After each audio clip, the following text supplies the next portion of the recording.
Eestlastele üritatakse pidevalt sisendada, et me oleme väike ja saamatu rahvas, kes peab sörkima vaid suurriikide sabas.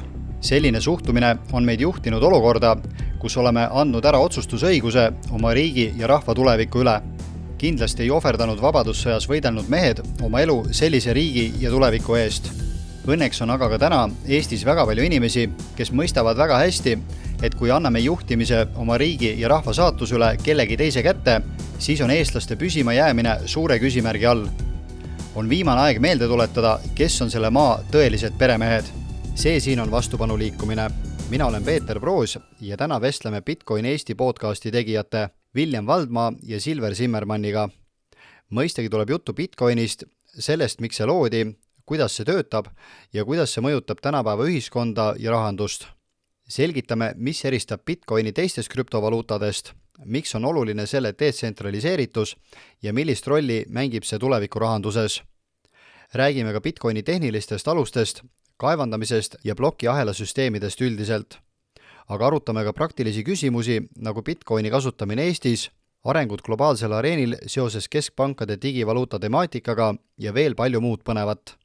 Mina ei ole selles mõttes Bitcoiniga üldse väga kursis, et ma enam-vähem tean, mismoodi see töötab, aga minu kõige esimene kogemus, see on vist mingisugune äkki 2011 või kuskil peale seda.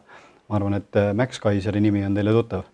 Et ma siiamaani kirun ennast, et siis Max Kaiser rääkis, ma olen suur Alex Jonesi fänn olnud, et ma kogu aeg ta seal rääkis saates, kuidas, et Bitcoin on ikkagi tulevik ja siis ma mõtlesin ka, et siis oli vist mingi Bitcoin hind oli äkki mingi 200 või 300 eurot või midagi sellist.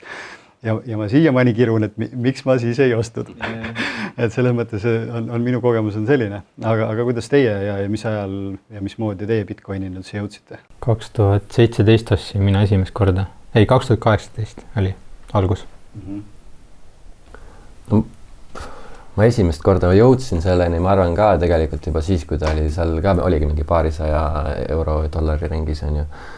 Aga siis ma lihtsalt tegin mingile kauplemisplatvormile, tegin demokonto ja siis ma lihtsalt üritasin nagu kauplemist õppida ja seda ja siis ma nägin, et Bitcoin on kogu aeg seal ja siis ma hakkasin sellest ajast peale, see oli ma arvan mingi 2014 äkki, umbes sellest ajast nagu hakkasin, või isegi varasem veel võib-olla 2013-12, siis ma hakkasin nagu järjepidevalt seda lihtsalt isegi kui ma selle kauplemise ürituse nii-öelda kõrvale jätsin, siis ma nagu ikkagi vaikselt hakkasin seda hinda kogu aeg jälgima, et mis ta teeb huvitav nagu ja siis tõsisemalt nagu hakkasin ka uurima ja ostma siis 2017, et 2016 ma olin just Californias ja siis mul oli ka see, et nagu ma nägin seal Bitcoini automaati esimest korda, nagu, kus said Bitcoini osta või müüa ja siis ma vaatasin, päris äge, nagu saaksin rohkem vaatama ja siis ma vaatasin, et ta hakkab nagu jõudma sinna oma eelmise selle tipuni, mis oli mingi $1000 tollel ajal. Siis ma vaatasingi, et vaatan ära, et mis siis juhtub, kui ta nüüd selle tipu ära teeb, et kas ta tuleb sealt uuesti alla või läheb edasi. Nagu. Ja siis ma vaatasin, et hakkas edasi minema ja siis ma hakkasin igasugused coinide kohta uurima. Aga muidugi Bitcoiniga oli see teema, et siis ma ikkagi arvasin, et ma olen rongist nagu maha jäänud ja siis ma nii palju tähelepanu sellele ei pööranud, sest ma vaatasin neid igasuguseid altcoine ja mingeid muid krüptosid, mida tuli nagu seeni peale vihma ja siis et selle koha pealt nagu lükkus see nagu Bitcoinist arusaamine natuke edasi, sest ma paar aastat ikkagi kulutasin natuke siuke gamblemisele ja kasiinotegevusele nii-öelda. Et siis mingi 2020 paiku, 2019, siis ma nagu hakkasin nagu tõsisemalt vaatama, et kuidagi Bitcoin nagu käitub erinevalt kõigist teistest, et need teised coinid tulevad ja lähevad, et siis nagu Bitcoini puhul nagu need arendajad ja olin muidugi Twitteris hakanud hästi paljusid Bitcoinereid juba jälgima ja siis nagu vaatasin, et nad räägivad maru loogilist ja maru sükest tarka juttu kohati ka, et midagi peab seal olema, aga siis ma hakkasin süvenema ja siis lõpuks jõudsin sinna Bitcoini standard raamat, nagu see oli see asi, mis nagu avas hästi palju silmi nagu just sellest finantsmaailmast, et nagu aru saada, et mis päriselt maailmas katki selle rahandussüsteemiga on ja kõik see pool nagu. Kuigi varasemalt oli ka juba mingi siukseid teadmisi nagu, või see osa reservpangandust ja seda olin ikkagi kunagi juba ammu uurinud, et see Zeitgeisti film, mis kunagi tuli, on ju, et see nagu hästi palju avas silmi ja nagu, et see oli nagu eeltöö nii-öelda sellele Bitcoinist aru saada. Ma sain ka juba nagu enne Bitcoini sain juba aru sellest, et see pangasüsteem, see, mis praegu on, see on ikka suht püramiidiskeem ja oledele üles ehitatud ja siis see, et see arusaam Bitcoinist, see nagu väga hästi sobitus sinna, et okei, et see ongi see asi, millega saame nagu sellele nagu vastu astuda põhimõtteliselt. Jah, põhimõtteliselt on nagu see see on see fix sellele katkisele rahandussüsteemile ja pangandussüsteemile justkui nagu. Mulle nagu jäi ka see paistma, nagu varem oligi see, et varem vaatasid, et okei, et kõik see pangandussüsteem ja kõik see rahasüsteem, et kõik on nagu nii katki, aga samas nagu tundus, et nagu ise nagu midagi muuta ka ei saa otseselt sellega, et mul ei ole triljoneid, on ju, et hakata seda mängu mängima nendega, on ju, et siis ma pean lihtsalt kuidagi kaasa ujuma selles teemas, aga siis nüüd nagu Bitcoin nagu avas üks alternatiivse tee, et nagu näed, nagu, et mingi väljapääs on olemas, et see nagu köitis päris palju selle asja juures, jah. Lootus nagu tuleviku osas on kasvanud ikkagi tänu Bitcoinile, et siuke nagu optimistlikum on olla või kuidagi rahumeelsem. Jah. Ikka mingi alternatiiv on olemas, jah. Aga oskate te nagu selgitada nagu täiesti tavalisele inimesele, ma räägin, mina ei ole nagu nii sisse läinud ja ma nii täpselt ei tea, mismoodi see asi töötab, aga kuidagi nagu hästi puust ja punaseks, et võib-olla alustaks üldse sellest, et kes selle Bitcoini loonud on, see on nagu nii palju, kui mul on aru saanud, see on nagu saladus või? Jah, ega ei teagi, kes tema või nad olid või ei tea. Satoshi Nakamoto on see nimi, mille alt ta postitas kunagi sinna krüptograafia foorumisse kuskile, kus ta alguses need postitused tegi ja siis ta mingi 2 aastat postitas sinna isegi vähem vist. Ja siis pärast seda on ta kadunud ja ei tea keegi, kes ta on ja mis ta on. No nagu tänapäeva maailmas natuke nagu müstiline, et siuke jälgimisühiskond on ja nüüd ei tea, kes ta on. Et see on üks asi, mis mul on nagu tekitab kahtlust, et mis seal taga täpselt on. Jah, seda on spekuleeritud igasugu asja, et see CIA tegi selle või mingi NSA või keegi teine, mingi siuke 3-täheline organisatsioon, aga jah, lõppkokkuvõttes nagu keegi ei tea ja mis ongi selle asja juures kõige nagu üks suurimaid plusse ka, et nagu keegi ei tea ja ei ole seda pead, keda nagu maha võtta üldsegi, et nagu see on tegelikult üks väga, väga hea omadus selle asja juures ja kui see isik oleks teada, siis see võrk oleks selle arvelt nagu natuke rohkem nagu rünnatav või tsentraliseeritum ka ikkagi tegelikult.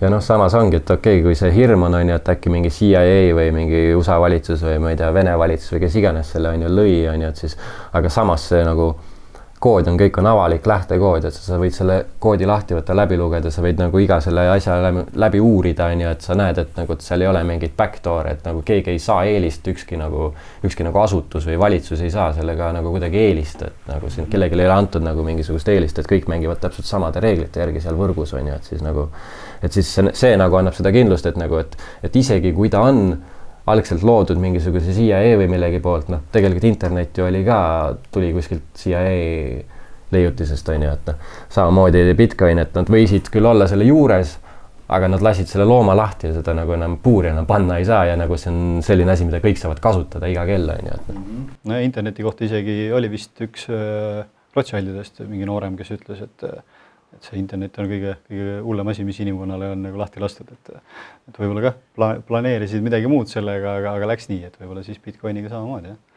Aga see skeem ja see süsteem, mismoodi see töötab, nagu, et seal on see kaevandamine ja siis sealt kuidagi tekib see väärtus ja need on ka ju piiratud, ma saan aru, eks, et äkki seda süsteemi natukene nagu niimoodi mõistvamaks selgitada.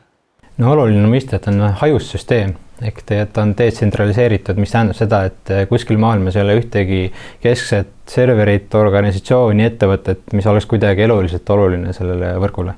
Ehk siis jällegi ei ole seda pead, mida rünnata nii-öelda.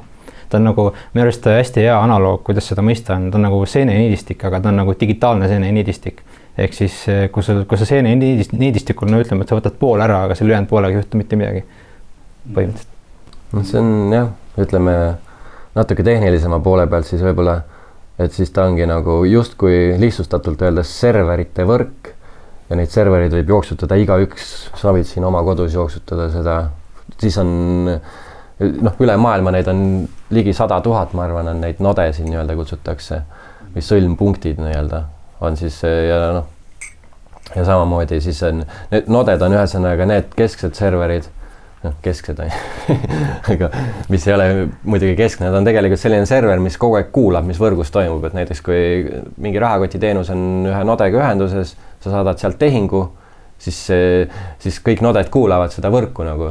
See node, kes selle tehingu sai, tema nüüd saadab selle laiali nagu kuulujutu nii-öelda ja kõik see võrk siis kuulab seda, sealt käis tehing, võtavad selle enda nodesse ka, panevad järjekorda. Ja siis ongi see, et siis kõik hoiavad sellist ühtset arveraamatut lihtsalt selle kohta, mis võrgus toimub.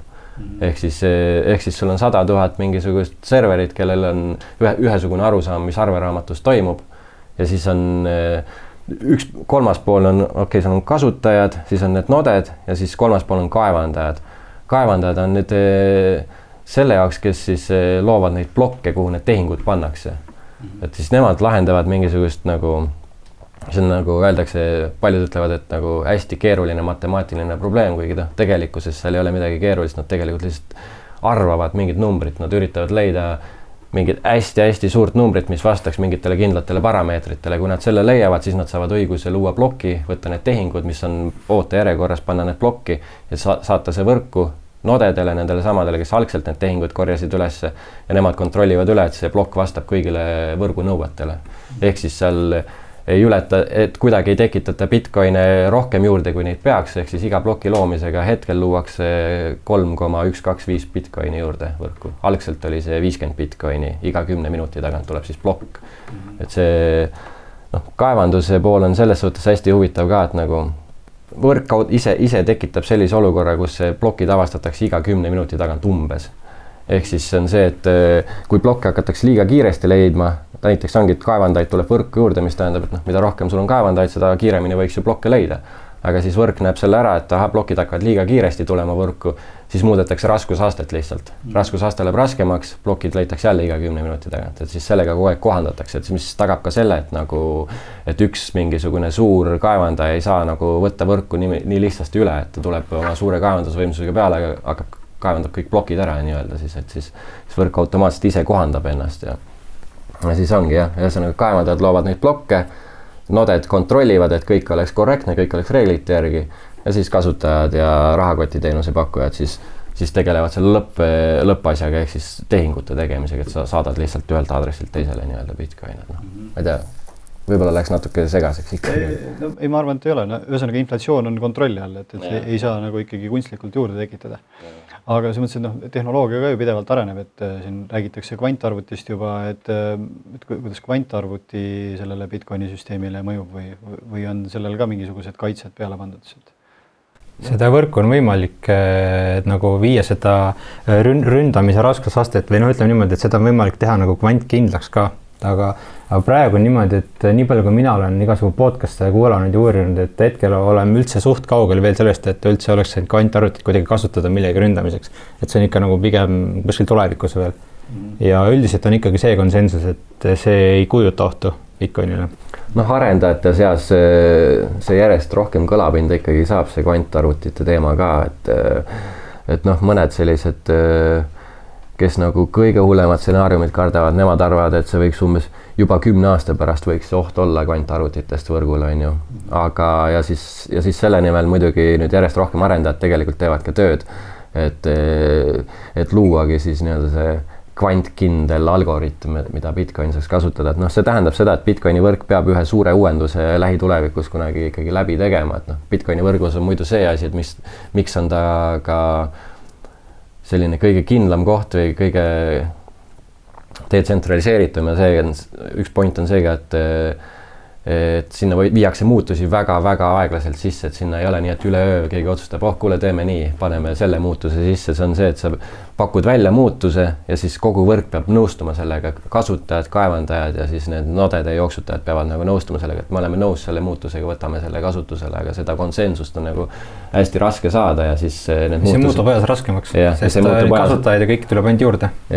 Ja siis ongi, praegu tegelikult mitmed arendajad tegelevad juba erineva lahendusega selle kvantarvuti probleemile, aga me veel lihtsalt ei tea, et milline lahendus siis lõpuks selle konsensuse saab ja mis sinna kasutusele võetakse, aga selle probleemiga tegeletakse ja see probleem ei puuduta ainult Bitcoini, on ju, et tõenäoliselt Bitcoini häkkimine kvantarvutitega ei anna nii palju võimu, nii palju tulemust kui mõne muu süsteemi häkkimine tegelikkuses, et Bitcoini süsteemis, kui keegi peaks olema loonud sellise kvantarvuti, et ta saaks endale kuidagi rohkem Bitcoini anda, siis see tuleb nii kiiresti välja ja siis isegi kui sa näiteks annad endale rohkem Bitcoini läbi selle, siis lihtsalt võrk muutub kasutuks, sellepärast et kõik saavad aru, et Bitcoin ei ole enam turvaline, järelikult nende Bitcoinide väärtus kukub alla ja neid keegi enam ei kasuta, kõik liiguvad üle mingile kindlamale asjale.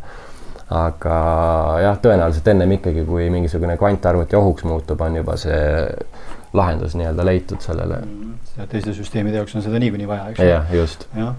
Aga kui võrrelda nüüd natukene seda Bitcoini siis teiste, neid krüptovaluutasi on ju mustmiljon nüüd juba, eks ju. Et mis siis nagu selle Bitcoini eelis on või mis ta eripära on? Et ta on detsentraliseeritud. Mitte ükski teine coin ei ole seda nagu tõestanud. Et ta on detsentraliseeritud. Just see pool, et seal ongi, et kindlalt on paigas see 21 miljoni piir, et üle 21 miljoni Bitcoini tehta.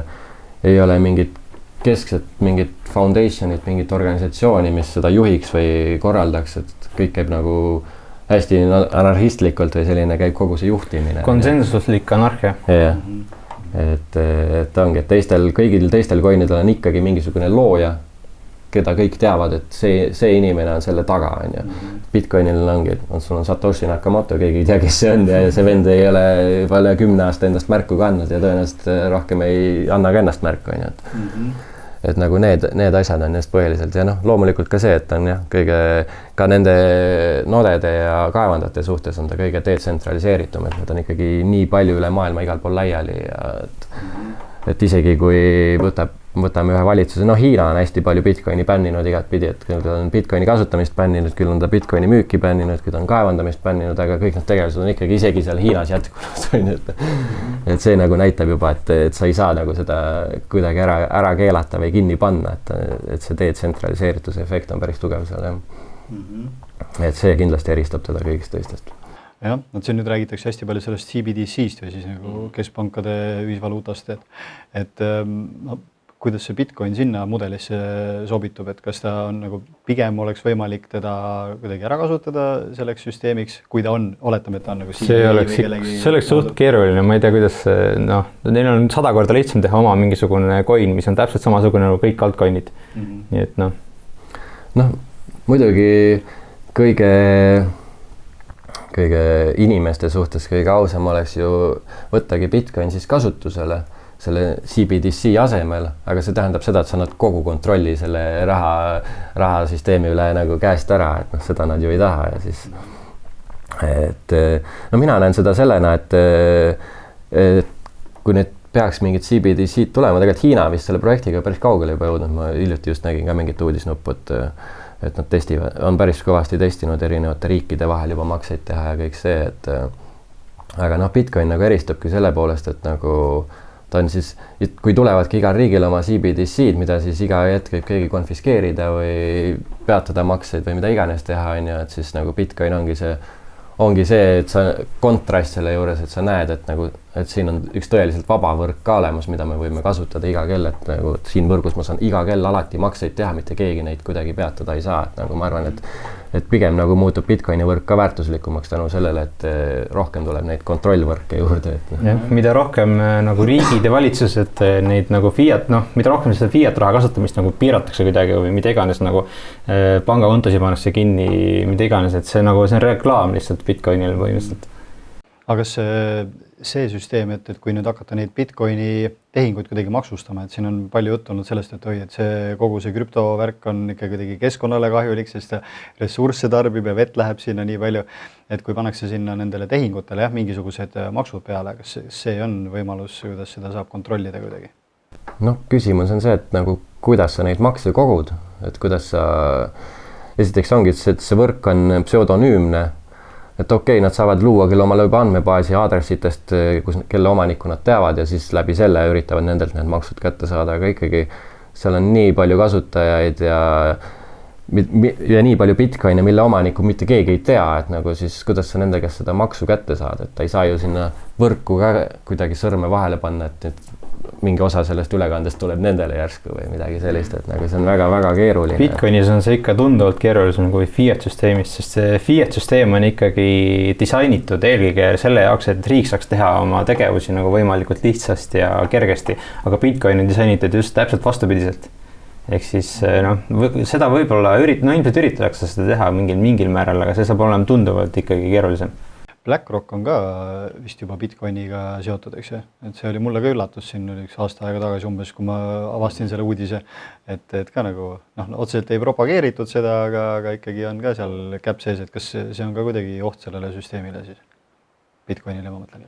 Pigem mitte, nagu mina näen selle koha pealt ainult seda ohtu, et võib-olla see narratiiv, mida nagu nüüd üritataksegi natukene push ida, on see, et nad üritavadki Bitcoinist teha nagu lihtsalt järjekordse finantsvara, mida lihtsalt hoida ja siis seda hoida ka läbi BlackRockide ja pankade ja läbi nende teiste hoiustajate, et sa ise nagu päris Bitcoini ise ei hoiaks, et sa ostaksidki seda nende toodet nii-öelda mingisugust ETF-i või midagi, et siis selle läbi sa saad lihtsalt sa saad küll hinnaliikumisest kasu, aga sa ei saa tegelikult täit võimu sellest Bitcoinist, et sa saad seda iga kell ükskõik mis ajahetkel, ükskõik kuhu maailmas liigutada, on ju, et nagu, et noh, seal ma näen natukene sellist kohta, aga noh, see on jällegi hariduse küsimus ja tulebki nagu, et miks meie ka oma podcasti teeme ja nagu noh, miks ma tõlkisin üldse paar raamatut juba Bitcoini teemalist ära ja nagu, miks ma näen ka seda, et on nagu, et inimesed peaksid nagu aru saama, et BlackRocki see ETF ei ole päris Bitcoin, et see on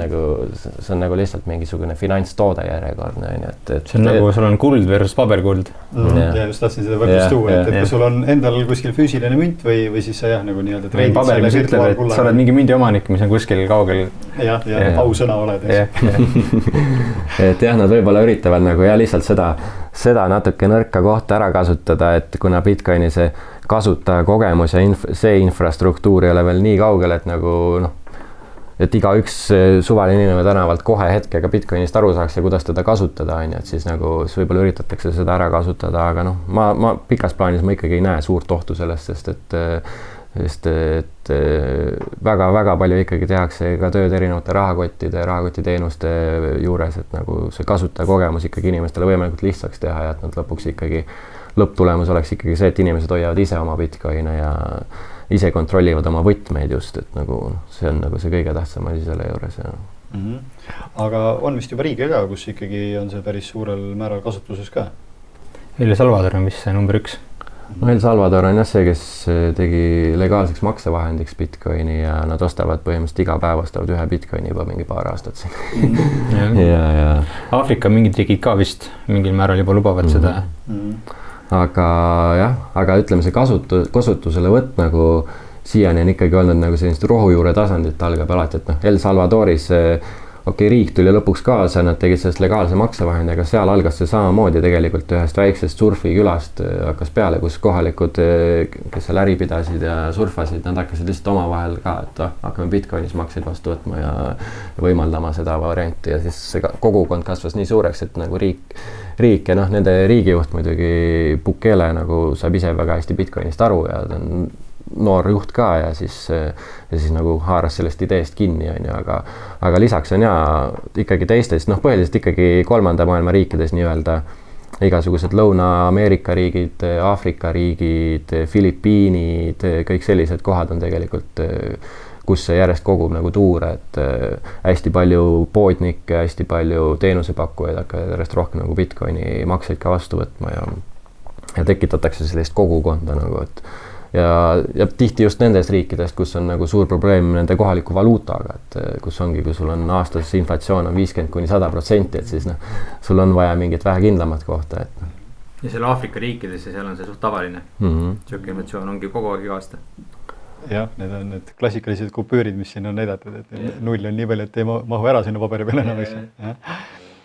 Aga kuidas Eestiga oleks, et oletame nüüd, et meil tuleb ka ma ei tea, mis peab juhtuma, eks ju, aga et riigijuhid hakkavad ka mõtlema, et kuule, aga võtame ka Bitcoini kasutusele. No muidugi Eestis, ma ei tea, kui palju üldse inimesi on, kes praegu kasutab. On teil statistika? Väga raske on seda statistikat teha, aga pigem vähe. Ja. Aga no oletame, et tuleb neid juurde ja milline see süsteem siis oleks niimoodi, et meil kehtib ka euro, aga on võimalik siis nagu Bitcoinis maksta. Mismoodi jälle see maksustamise teema siis oleks, et riik ei saa sealt siis midagi? Ma arvan, et kõige tähtsam ongi siin, et riik ei tohiks maksustada, sest Bitcoin on ikkagi raha ja noh, valuuta ja selles mõttes. Ja raha ennast ei tohi ikkagi maksustada, ehk riik peab aktsepteerima, et ta on raha, mida inimesed kasutavad. Praegu on see, et kui sa teenid selle, ostad Bitcoini, hind euros tõuseb, nüüd maha saad mingi kasumi ja praegu sa pead selle kasumi pealt maksma siis 20%. Et noh, see asi tuleks ära kaotada. See oleks esimene samm. Ongi, et tegelikkuses täna sa võid makseid võtta Bitcoinis vastu, aga siis ongi, siis sa pead nagu arvet pidama just selle, et mis hetke kurss on ja mis hetkel sa müüd ja kõik see on ju, aga jah.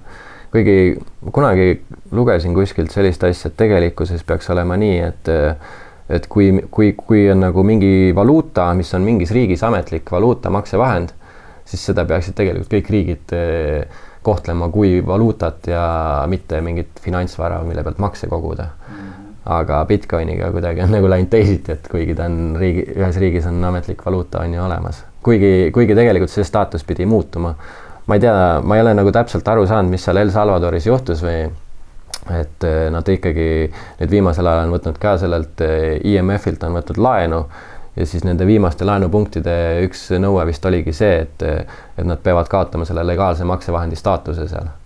Et nad võivad küll ise hoiustada oma reservides Bitcoini edasi, aga nad peavad nagu kaotama selle legaalse maksevahendi staatuse, et nagu tundub, et selle koha pealt IMF ikkagi võitleb päris tugevasti vastu, et ma arvan, seda nad kardavadki kõige rohkem tegelikkuses, et ta oleks reaalne maksevahend, et nad on nõus sellega, et ta võiks olla lihtsalt mingi finantsvara, mingi nagu kuld, mis on kuskil seifides ja kuskil silma alt ära nii-öelda, aga seda on muidugi raske teha, sest et okei, riigiti, teine asi on nüüd internet üldiselt, globaalselt on ju, et näiteks on selline protokoll loodud nagu Nostr, mis on siis, mille peale saab sotsiaalvõrgustikke ehitada, ka selline detsentraliseeritud avaliku ja privaatse võtme loogikal töötavad kasutajad üldsegi ja et seal on nagu loodud see, kus sa saad näiteks ta näeb välja nagu näiteks sotsiaalvõrgustikud, mis sinna peale loodud või nagu näeb välja nagu Twitter, aga seal on Bitcoiniga tippimise variant on juures, et sul on like ja zap on selle asja nime, et sa saad nagu reaalselt Bitcoini saata inimesele, kui sulle postitus meeldib nagu.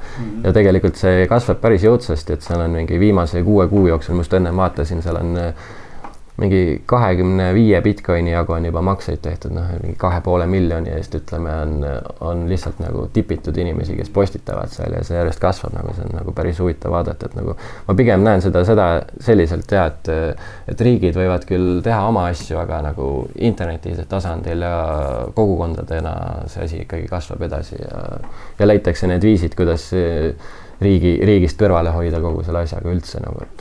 Ikkagi sellist paralleelsüsteemi võiks sealt kõrvale ehitada. Aga see sotsiaalvõrgustik, ta on ka siis nagu nii-öelda ka kuidagi plokiahela põhine. Ta ei ole plokiahela põhine. Aga kas teoreetiliselt annaks nagu selliseid süsteeme veel nagu ehitada? Meil just siin oli vahepeal teemaks, et korraldada rahvahääletusi niimoodi, et need oleks kontrollitud korralikult, et selle sama süsteemiga umbes nagu Bitcoin, eks ju, et plokiahela põhjal, siis teha selline süsteem, mida nii-öelda süsteem keskselt kontrollida ei saa, aga et inimesed saaksid oma hääled ära anda ja oleks kõik kindel, et keegi ei ole, nii nagu meil praegu see hääletus toimub, et see ei ole kuidagi kontrollitav ja see on selline jabur ja klounaad rohkem, eks ju. Mustkast. Just, jah. Aga teha nagu selline päris süsteem, mis oleks sarnane Bitcoinile. Tõenäoliselt saaks seda teha, jah. Ja ma tean, et vist mingites riikides isegi juba on üritatud seda luua või on loomisel sellised süsteemid, et kindlasti plokiahel nagu, ma näen ka seda, et hääletamissüsteemide puhul see oleks väga nagu kasulik, et just see avalik plokiahel, et ongi, et igaüks saab iga kell vaadata täpselt, mis toimus, on ju, kes hääletas mida või kas sa näed, kes hääletas, aga sa näed vähemalt seda nii-öelda tulemust päriselt, et mitu häält läks kellele, et sa ei pea ju teadma, kelle hääled need on, aga lihtsalt, et jah, et need oleks korralikult, et neid oleks korralikult loetud ja et see arvepidamine oleks nii-öelda korras. Jah, avalik, jah. See hääletusega oleks need võrdlused, me nüüd peale hääletamist võtame need pabersedelid ja põletame kõik ära igaks juhuks, et siis miks? Aga kuidas Eestis praegu üldse, et oletame, et nüüd ma tahan hakata täna Bitcoini kasutama, mis ma selleks siis tegema pean? Minema ennast registreerima kuskil, ostma endale seda Bitcoini? Kõigepealt on vaja seda exchange platvormi kasutada. Eestis on kõige mugavam kasutada ilmselt Strike, selline nimi, Strike äpp. Ja sealt saad endale saadad sinna eurod, ostad Bitcoini ja siis teisena on sul vaja rahakotti. Ja pikaajaliseks hoiustamiseks on kõige parem on see selline USB, need palju erinevad sellised USB rahakotid, need on nagu, mis on mõeldud pikaajaliseks hoiustamiseks, aga igapäevaseks kasutamiseks on selline nagu võrgustik nagu Lightning Network ehitatud Bitcoini peale. Ja Lightning Networkis käivad maksed nagu telefonides on need äpid olemas ja need käivad väga hästi kiiresti ja lihtsalt skanneerid QR-koodi ja sekundiga on makse põhimõtteliselt olemas. Et see ongi jah, et see Bitcoini see alusvõrk, see, mis on plokiahel, et see on tehtud selline hästi robustne ja hästi turvaline, et seal on nagu põhirõhk ongi sellele, et oleks võimalikult turvaline ja lihtne ja seal ongi see, et seal need plokid ikkagi leitakse iga 10 minuti tagant, see tähendab, et sinu makse võtab vähemalt 10 minutit aega, on ju. Aga see ongi ainult selle eesmärgiga, et see võrk oleks turvaline. Et ja siis see on selline alusvõrk ja noh, tõenäoliselt nagu tulevikus sa oma kohvi eest ja asjade eest ei hakka seal alusvõrgus kunagi maksma, et see on see, kus sa hoiad oma sääste, oma nii-öelda sellist generatsiooni ülest varandust nii-öelda, mis sa kogud, on ju, et sa hoiad, see on sinu varasalv ja siis tegelikult jah, maksed käivad kuskil järgmisel tasandil, mis on mingi Lightning Networki peale veel ehitatakse mingid e-cash ja igasugu neid lahendusi on nagu see tehnoloogia, praegu ta ongi niisugune harupunktis see Bitcoini puhul, et milline see järgmise layeri tehnoloogia siis lõpuks võidab, et kus siis päriselt hakatakse neid igapäevamakseid tegema, aga jah, kui sa tahad nagu kasutada, siis jah, tuleb leida koht, kus sa Bitcoini ostad, on ju, kas siis mingisugune exchange nagu Strike või sa leiad inimese, kellelt sa ostad käest kätte neid, on ju, et ka nii tehakse. Jah, või siis kaevandad, et ostad omale kaevandamisriistvara ja siis kaevandad, mis on kaevandamine on nagu selles suhtes nagu meeldib just cypherpunkidele ja igasugustele sellistele, kes tahavad nagu varju jääda. Kõige rohkem on see, et sa saad nagu selliseid Bitcoine, millel ei ole mingit jälge kuskil, et noh, kui sa lähed kuskile exchange'i, siis tänapäeval sa pead igal pool ikkagi oma ID-kaardi pildid ja asjad saatma, et nagu sinu see konto seotakse ära sellega. Aga kaevandamise puhul sa lihtsalt kasutad elektrit, mis sa saad. Võid isegi päikesepaneelid panna ja siis tuleb päikeseenergiast, kaevandad Bitcoine ja sa saad nagu sellised Bitcoinist, millest mitte keegi ei tea, kellele need kuuluvad, mis nendega on ju, et noh, see on selline kõige nii-öelda kuidas öelda, anonüümsem variant jah, aga jah, kõige lihtsam on ja tõenäoliselt ikkagi lähed kuskile exchange'i, ostad sealt omale need Bitcoinid, kannad need enda rahakotti, sellisesse rahakotti, mille võtmed on sinu käes alati ja siis kas sa siis hoiustad seal või noh, mis sul nendega plaanid on ju, et hakkad või hakkad mingit kogukonda siin ehitama, kelle vahel te saate omavahel makseid vastu võtta ja Aga kuidas see käest kätte Bitcoini ostmine käib? No ma tean, et üks selline äpp on ka olemas nagu Beach Bitcoin on, kus on ka, et seal ei ole mingeid neid KYC nõudeid, et sa ei pea oma mingit dokumente asja sinna saatma, vaid sinna on näiteks see, et inimesed postitavad, ma tahan osta nii palju Bitcoini, teine ütleb, ma tahan nii palju müüa, mis sa lähed valida, ma tahan sama, kas tavaliselt seal on muidugi see kurss on mingisugune 5-10% kõrgem kui tavalises sellises exchange'is on ju ja siis sa saadad kellelegi raha, tema saadab Bitcoini, noh kõigepealt see pannakse kuskile deposiiti, et siis et keegi kedagi petta ei saaks ja või siis sa otsidki reaalselt tead mõnda Bitcoinerit ja suhtled temaga, kuule, et ma tahaks osta, kas sul on müüa, kellelgi on äkki. Sest noh, ma tean, mul mõned tuttavad ka ostavadki enamasti niimoodi, et küsivad tihti ka minu käest, et kuule, sa ei tea, kes müüa tahaks praegu vaata, et tahaks osta nagu, et nad ei taha kuskilt exchange'ist osta, et muidu exchange jääb ikka see jälg maha, on ju, et sina ostsid, sa kandsid sinna ta edasi ja kui keegi tahab lõpuks hakata põhjalikult uurima, siis ta leiab üles, kellele need Bitcoinid kuuluvad. Kulda ka juba mainisite, et on virtuaalne kuld ja on füüsiline kuld, et see tegelikult on ju hästi sama asi, et kui mul on see reaalne pulga peal Bitcoin, siis ta on mul olemas. Aga noh, minu üks põhimure on nagu see, et kui meil see süsteem peaks nagu päris kokku jooksma niimoodi, et meil ei ole interneti, meil ei ole enam isegi elektrit, et noh, vist natuke see teema, et kõiki mune ei tasu ühte korvi panna, et noh, tore on, kui see Bitcoin on, aga kui peaks minema ikkagi nagu päris hapuks, et siis noh, võib-olla ma selle kullatüki eest kuskilt ikkagi midagi saan, et või ma ei tea siit. Jah, see on, igaüks võib ise nagu mõtlema oma selle riskiastme nagu läbi, et noh, kui sa tahad nagu vähem riski võtta, siis ongi mõttekas osta rohkem kulda, kui sa tahad rohkem riski võtta, osta rohkem Bitcoini lihtsalt. Aga seal on lihtsalt siis see, et noh, see mõttes, et kui nüüd võrrelda seda, et kui palju siin kulla hind on ka viimasel ajal päris korralikult tõusnud, tõenäoliselt sellepärast, et raha on lihtsalt juurde trükitud nii palju ja Bitcoin on samamoodi, aga Bitcoini see tõus on ju palju suurem kui kulla oma, eks ju? Jah, on küll jah. Bitcoin on veel lihtsalt turukapitalisatsioonilt on nii väike, et siis seda mõjutab palju rohkem, aga nagu näha ka, et nagu mida suuremaks ta kasvanud on, see volatiilsus on ikkagi kõvasti vähenenud, et just ennem arutasime ka, et siin kui eelmine nädal siin aktsiaturud kukkusid mingi 5%, 6% päevas et siis Bitcoin peaaegu ei liikunudki, et veel mingi 5 aastat tagasi, kui aktsiaturul käis mingi 5%-le kukkumine, siis Bitcoin kukkus kohe 20%, midagi sellist, et tänaseks on nagu volatiilsus kõvasti vähenenud. Aga jah, nagu selle koha pealt, et kui nagu kõik peaks täiesti vastu taevast minema, et on ju elektrit ei ole, internetti ei ole, et ma kujutan ette, et ega see kuld ka siis väga palju sulle ei maksa, et sa pigem maksavad, on ju, ma ei tea, laskemoon ja toit ja kõik vesi, et ega siis pigem ei ole probleem selles maksevahendis enam, et siis aga jah. Sularaha ka siis enam midagi ei maksa, kaardiga ka maksta ei saa, selles mõttes, et siis selles mõttes ei ole nagu vahet.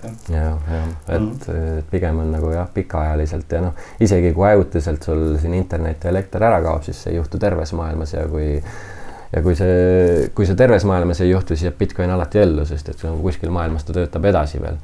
Ja kui ta töötab kuskil edasi, siis ta töötab edasi ja siin, kui internet lõpuks tuleb tagasi või saadakse lõpuks ühendus Bitcoini võrguga, siis uuendatakse see ledger, see arveraamat uuesti üle ja kõik käib samamoodi edasi nagu. Et selle mälupulga peal on sul olemas, et isegi kui siis ma ei tea, kaevadki selle kuskile maa sisse ja siis kui oletame, et ma ei tea, tulebki maailma lõpp ja siis lõpuks kõik taastub, siis seal mälupulga peal on nii öelda ikkagi olemas ja kui see võrk ka taastub, siis sa saad selle sealt kätte, eks. Ja lihtsalt peamine on see, et sul on see võti või see on olemas vist. Seda ma olen kuulnud küll, et mõned inimesed on päris nördinud, et parol on meelest läinud. Seda on juhtunud ja. Seed phrase on see 12 või 24 sõna annab see rahakott sulle alguses, kui sa selle lood või kui sa selle üles sead. Et need pead kuidagi nagu salvestama turvaliselt ära põhimõtteliselt. Et kui, see näitab ka jälle seda, et kui turvaline see süsteem on, et kui omanik ise ka ära unustab selle, siis ei ole tal ka mitte midagi. Jah, ongi. See ongi, et vabadusega kaasneb vastutus nii-öelda. Täpselt, see kehtibki siin. Ja kohati muidugi jah, kui nagu võrrelda veel seda kullaga on ju, et siis samas seda 12 sõna sul on nagu märksa lihtsam hoiustada kui, ma ei tea, paar kilo kulda või nagu, et näiteks kas või reisimise mõttes, et kui sa nüüd peaksid põgenema kuskilt või midagi, siis kullakangidega on natuke raske põgeneda, et siis need 12 sõna sa võid kas või näiteks ma ei tea, mõned on loomingu inimesed, nad võivad selle enda loomingusse kuhugi peita, mis iganes, et see neid viise, kuidas seda peita ja hoiustada on nagu nii palju, kui kaugele su fantaasia läheb, on ju. Võid pähe õppida. Ja siis sa lähed teise maailma otsa, sul ei ole füüsiliselt mitte midagi, aga sul on raha kaasas kogu aeg. Aga see mälupulk peab ikkagi olema siis nii-öelda? Ei pea. Kui sul on 12 sõna, siis sul on vaja seda nii-öelda äppi või ikkagi seda pulka on vaja, kui saad rahale ligi saada, aga kui sul on 12 sõna, siis sa saad seda üksikust maailmast teha. Sa telid uue pulga või uue walleti. Uue rahakoti lihtsalt, kuhu sa saad need 12 sõna sisse panna. Et nagu näiteks siis, kui see Ukraina sõda algas, siis tekkis kohe see moment, kus nagu paljud, kes riigist üritasid põgeneda, jooksid kohe esimese pangaautomaadi juurde, siis pangaautomaatide juures olid pikad järjekorrad, mõned inimesed tänu sellele ei jõudnudki üle piiri ennem, kui piirid kinni pandi, sest et nad ootasid oma raha, on ju, aga need inimesed, kellel oli Bitcoini, nad talutasid 2 taskust kohe üle piiri poole ja läksid üle piiri, on ju, jah, selles mõttes väga hea, jah. Pole isegi nagu siin seda Bill Gatesi kiipi vaja sisse, et sul on raha kogu aeg. Ja ongi jah, kui ajus sees. Ja samamoodi ongi, kui sa üle piiri lähed oma, ma ei tea, kuldmüntide või millegiga, siis seal võidaks ikkagi kontrollida ja konfiskeeritakse sult või mis iganes. Jah, metallidetektor võtab kergesti vist ära, jah. Aga loomingust rääkides mainisid, et olete ka raamatuid avaldanud selle kohta, et mis raamatud need on?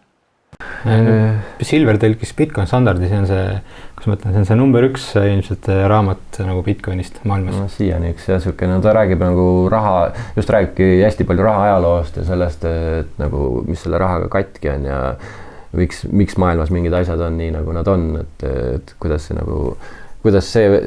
nagu on maailma muutnud, et need inimesed trükivad raha tühjast õhust juurde kogu aeg on ja et see on nagu siuke hästi hea vundament nagu, et aru saada, et mis probleem rahaga päriselt on. Et selle jah, ma tõlkisin vist 2020 aasta või kunagi. Ja enne seda ma tõlkisin veel ühe raamatu, üks saksa ka anonüümne tegelane, kes isegi avaldas raamatu anonüümselt, kirjutas ka Bitcoinist. Ta on siuke lühikene ja pigem nagu mõeldud inimestele, kes juba natuke Bitcoinist aru saavad või nagu kokku puutunud, siuke natuke rohkem meelelahutuslik, aga samamoodi puudutab neid samu küsimusi nagu inflatsioon ja kõik see rahaga seotud on ju. Et siis jah, ma olen 2 raamatut tõlkinud. Tegelikult on 1 raamat veel tõlgitud, aga ma ei ole millegipärast suutnud ennast kokku võtta, et see ära kirjastada. Aga kus neid 2 raamatut leidu saab? Liigalihtne.ee. et sealt leiab e-poe ja seal on Villemi raamat ka. Jah, ma ise panin, või noh, raamat on tolukata vist natuke palju öelda, aga ma panin kokku ka siukse no pigem ikka raamat selles. Võib-olla on raamat jah, et siuke Bitcoinist ka ja noh, rahast ja majandusest ja panin nagu mingisuguse siukse nagu võimalikult lihtsa loetava teksti kokku ja ta on raamatupoodist ka ja noh, liigalihtne.ee saab ja siis ma loodan, et no mul on teine raamat on ka varsti valmis ja ma loodan, et see saab ka mingi hetk mis teema see tuleb? Sama teema. Okei, no näed, siis liigalihtne.ee. Aga seal on ainult e-pood või on seal läheb veel midagi? Seal on link meie podcastile on olemas seal ja äkki Facebooki grupile leiab ka lingi sealt, et siuke jah, liigalihtne see avaleht lihtsalt ongi siukene keskne punkt, kus siis pääseb e-poodi podcasti juurde ja et kus need lingid leiab. Aga podcasti olete te teinud kui kaua? 1,5 aastat. Üle 2. Või üle 2. Üle 2 isegi. Ja me alustasime jaanuaris või veebruaris kunagi 2 aastat tagasi. Ja teil on seal külalisi käinud päris palju, et kes teil sellised, keda te julgete soovitada, et kui inimene nüüd läheb kuulama teie podcast, et kelle nime ja näo peale kõige esimesena klikkida kohe? Ja seal on igale maitsele midagi. On küll jah. Aga oletame see inimene, kes Bitcoinist veel midagi ei tea, et esimest korda see kuuleb sellist imelikku sõna. No siis on võib-olla need esimesed osad, mis me 8 tegime. Alguses me tegime mingi 5 osa või 8 ja lihtsalt üritasime tutvustada seda nagu. Et see on selline sissejuhatus. Pigem siis minna nende esimeste osade juurde jah, seal ütleme esimesed 10 osa podcastist, et seal vist tegelikult on Risto Rossari esimene kord, kui ta meil külas käis, on ka päris hea tegelikult. Et annab seda mõtet nagu seda sügavat mõtet edasi, et mille jaoks see vajalik on ja noh, keda huvitab näiteks kaevandamine, meil käis Maido Mõttus, kes siin Eestis kunagi kõvasti kaevandas, käis ka rääkimas, et sealt saab seda infot natukene ja me oleme üritanud nagu jah, erinevaid valdkondasid katta selle podcastiga ka, aga noh, pigem ikkagi enamasti kaldub lõpuks ikkagi sinna majanduse ja rahanduse ja selle poole, et nagu aga lisaks teie podcastidele, mis te ise jälgite ja mida te julgete soovitada, ükskõik siis nendele inimestele, kes juba teavad, mis Bitcoin on või neile, kes veel üldse ei tea? No inglise keeles on ülejäänud kõik siuke podcast nagu The Bitcoin Standard podcast, mis on selle Bitcoin Standard raamatu autori poolt, mis Silver tõlkis, tema teeb podcasti, siis on siuke vend nagu Robert Breedlove näiteks on ka inglise maailmas. Ja no neid on ikka suht palju tegelikult need podcastid, kui sa paned YouTube'i sisse, siis YouTube on muidugi natuke hirmus koht, kui trükkida sõna Bitcoin sisse. Ma mõtlen, et seda infot on nii palju, et teie käest oleks saada mingit soovitust, mida siis kuulata. Et noh, Robert Breedlove on kindlasti selline, tal on see What is Money series, ehk siis kus nad räägivad ka raha ajaloost ja kõigest sellest ja üldse natuke filosofeerivad ka selle üle, et mis see raha üldse on ja nagu, et mis rolli ta täitnud on ja kõik see ja noh, siis üks, mida mina regulaarselt kuulan, on What Bitcoin Did, et see on ka YouTube'is ja Spotify's igal pool olemas, et varem teda vedas Peter Cormack, kes nüüd hakkas natuke teistmoodi podcasti tegema, natuke laiematel teemadel, aga nüüd Danny Knowles jätkas seda What Bitcoin Did podcasti ka, et seal on üle 600 episoodi tehtud, et seal on kuulamist päris palju ja väga huvitavaid teemasid igast valdkonnast, et need on need ja siis keda huvitab rohkem nagu hetke mingid turuseisud, sellised asjad, siis on näiteks The Bitcoin Layer. Nick Patia veab seda podcasti, et ta räägib hästi palju makromajandusest ja noh, kõigid need tariifi teemad, mis iganes praegu on ju aktuaalsed on ja kõik sellest ka hästi palju, et jah, need on need, mida ma viimasel olen kuulanud ja noh, põhiinfo on siiani ikkagi jah, Twitterist tulnud või nüüd siis X-ist, aga noh, see on ka viimasel ajal ma ei kannata seal X-is ka enam käia, et no võtad seal lahti, see ongi ainult seda USA teemat ja seda tariife ja Trumpi nagu on igal pool läinud, et nagu siis nagu väga ei viitsi sinna süveneda enam, et siis ma olen rohkem sinna Nostrisse läinud, et Nostr on meil selline, ta ongi nagu, kus on need hästi palju ikast Bitcoini arendajaid ja kõik sellised tegelased koos nagu hardcore Bitcoinerid nii-öelda ja siis seal nagu saab sellist nii-öelda hetkeseisu Bitcoinist teada rohkem, aga noh, tihti see võib-olla nõuab nagu juba mingit eelnevat arusaamist Bitcoinist ja asjadest, aga noh, sinna ikkagi tegelikult tuleb ka täiesti igast valdkonnast kasutajaid järjest viimasel ajal juurde, et see on päris põnev. Et kes tahab natuke uurides võib vaadata ja see on NOSTR on selle protokolli nimi, et tal on hästi palju neid äppe juba tehtud, millega seda kasutada, et seal ei ole see, et sul on üks kindel mingisugune lehekülg, kus sa lähed või äpp, mida sa kasutad, või nagu igaüks võib ehitada sinna oma sotsiaalmeedia äppi nii-öelda peale, et see on lihtsalt protokoll, mis vahendab neid teateid, mida inimesed saadavad sinna. Et see on niisugune päris huvitav ja et võib seda natuke uurida. Äppidest muidugi soovitaks võib-olla Primalit näiteks Androidil või iPhone'il peaks kõik Primal olema. iPhone'il on Damus on hästi hea äpp, mida kasutada selle sirvimise jaoks. Aga noh, see on selline, et alguses jah, võib-olla on kohati natuke raske kohe aru saada, et seal on ka algselt ikkagi see teema, et sul on avalik võti ja privaatvõti samamoodi.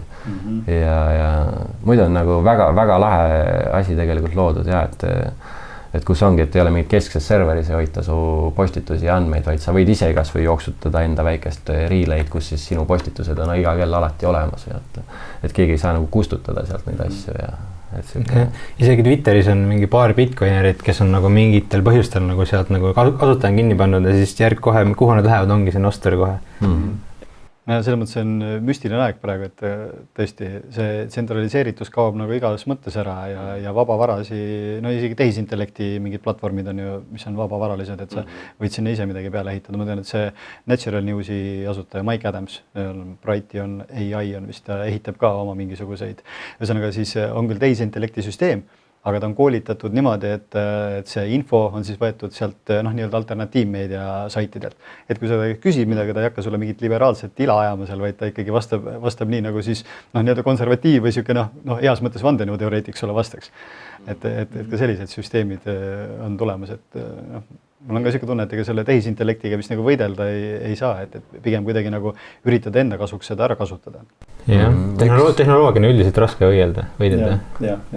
Üks on veel Venice.ai on ka, et ta kasutab ka hästi palju erinevaid mudeleid seal nagu ja siis ma ei tea, kuidagi ta on ka treeninud ta niimoodi, et ei tule ka mingit sellist poliitiliselt korrektseid vastuseid, vaid nagu nii nagu asjad on. Et ta on kusjuures ühe Peter Voorhees, kes on ka üks Bitcoini, miks ta oli ka arendajatest mingi aeg ja sükene, kes hästi palju Bitcoinist räägib ja et tema lõi selle AI platvormi siis nii-öelda. Et jah, aga ja huvitav aeg on selles mõttes küll ja, et nagu kõik läheb nii, et nagu lõpuks mulle tundub, et nagu vaikselt hakkame sinna punkti jõudma, kus ongi see, et nagu võiks nagu deflatsioon ka päriselt jõuda nagu majandusse ja et nagu kõik asjad lähevad lihtsalt nii odavaks ja tasuta, et samamoodi see koodi kirjutamisest ennem rääkisime podcasti väliselt vaata, et on müstika jah, aga Trumpi ka korra juba mainisid, et kuidas nagu Trump vist on ka Bitcoini nii-öelda pooldaja tegelikult. Et pigem on. Mis need arengud seal Ameerikas võiksid praegu tulla, kui Trump seal niimoodi lammutab?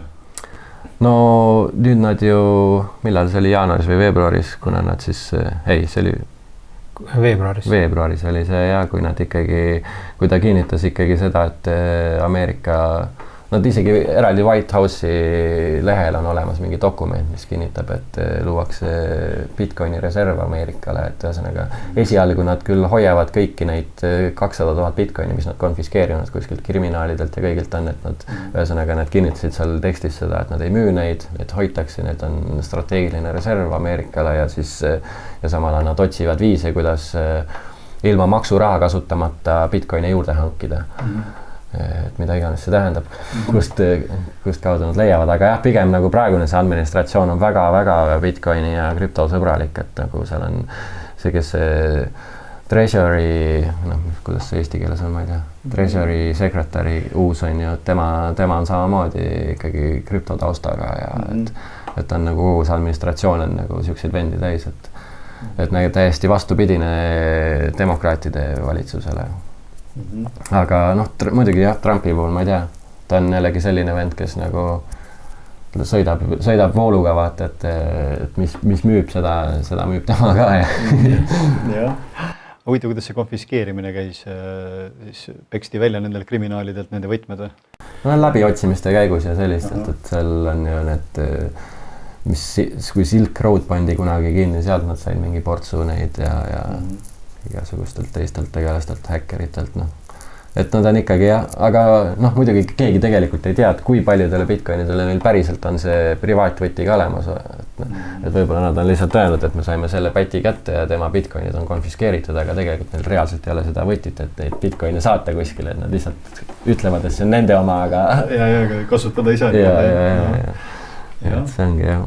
Elon Muski kohta, Elon Musk on ka samamoodi seal Trumpi administratsioonis ja möllab seal, aga ta on ka siuke vastuoluline tegelane, et paigaldab oma Neuralinki ja ka nagu on selle krüpto ja teemaga, et kuidas teie Muski suhtute? Ma ei tea, suht siuke neutraalne. No ta vähemalt on nagu sõbralik nagu Bitcoini suhtes, aga ta on nagu siuke showmees nagu rohkem lihtsalt. Ta on jah siukest rockstari vibe'i on palju, aga nagu noh, mingis mõttes nagu ma olen ka nii kahel arvamusel temaga, et ongi ühelt poolt sa vaatad nagu, et SpaceX ja asjad, mida ta on ju loonud on või väidetavalt loonud on, et need nagu võiksid nagu inimkonda edasi viia, on ju, et ikkagi uusi tehnoloogiaid luuakse. Aga jah, teisest küljest ongi, et aga jällegi vaatad, et nagu kuidas ta mingit seal, ma ei tea, taustal mingit diile teeb või asju võib-olla siis nagu see on siuke kaheldav jälle, et nagu, et kelle eest ta siis lõpuks seisab, on ju, kas inimkonna või siis ikkagi enda ja võib-olla mingi väikse grupi eest ainult, et noh, väga raske on nagu aru saada temast, et raske on lugeda jah. Jah, tasub ettevaatlik olla, jah. Kui nad on Bitcoini suhtes nagu sõbralikud, siis no see on ikkagi nagu pigem positiivne, no pluss, et üldiselt on nad nagu positiivsel poolel nagu vähemalt minu silmis. No Tesla hoiab endiselt oma Bitcoini, mis nad juba vist 2021 ostsid või 20. Ja SpaceXil peaks olema Bitcoini balance sheet'il ja et selles suhtes ta müünud ei ole ja endiselt hoiab jah, aga lihtsalt jah, Twitteris ta kaotas muidugi Bitcoini emoji ära, varem oli see, et kui sa Twitteris postitasid sõna Bitcoin, siis tuli automaatselt see Bitcoini logo sinna taha, et siis selle kaotas ära pärast seda, kui ta Twitteri üle võttis, aga jah, et on nagu viimasel ajal muidugi jah, hästi madalat nooti ainult selle Bitcoini teema koha pealt, et väga palju ei ole vist talt küsitud ka tema selle kohta muidugi, aga ega ta väga sõnaga ei ole võtnud, et nagu Trump ja Musk on siuksed nagu showmehed, aga seal on see Kennedy ka veel.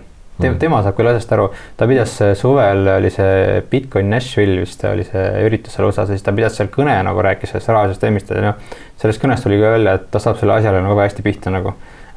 Samal üritusel Trump pidas ka kõne, aga see Trumpi kõne oli küll nagu, ma ei tea, mida ta seal nagu öelda üritas või siuke nagu ajas oma mingit poliitilist valimisjuttu lihtsalt ja nagu, et noh, ma ei tea. See oli jah. Muidugi jah, Trump nagu alguses üritas nagu positsioneerida ennast nagu just Bitcoinite suhtes, aga Bitcoinite seas ongi viimasel ajal nagu tekkinud siukse vastandumine nagu muu krüptoga, et noh, muu krüpto on pigem hästi palju skämme ja kõike seda, et muu krüpto on lihtsalt see, et hea võrdlus on see, et nagu, või nagu ühesõnaga saab vaadata kolme moodi, et valitsus on valitsuse raha või fiat raha on see, et ainult valitsused saavad luua. Krüpto on see, kus kõik saavad luua raha ja Bitcoin on see, kus mitte keegi ei saa luua raha. Ülejäänud krüpto on siis natuke siuke Wall Streeti moodi, et käib siukene mingi mängimine, et kes kui palju siis teenib parasjagu ja ka omamoodi kasiino ikkagi. No ta on ülejäänud krüpto on pigem nagu rohkem fiat raha sarnane, mitte Bitcoini sarnane ikkagi. Ja siis seal konverentsil oligi, kus Trump rääkis, siis oligi kõne oli muidu siuke enam-vähem kuulatav ja siis selle lõpuks tõttas ka, et midagi sellist, et ma loodan, et läheb hästi oma Bitcoini ja krüptomängudega, mida te mängite umbes või mingi sellise lause pani lõppu nagu ja siis oli niimoodi, et okei. ei adu nagu väga hästi. Aga on Eestis ka poliitikuid, kes on krüptost rääkinud üldse või on nagu...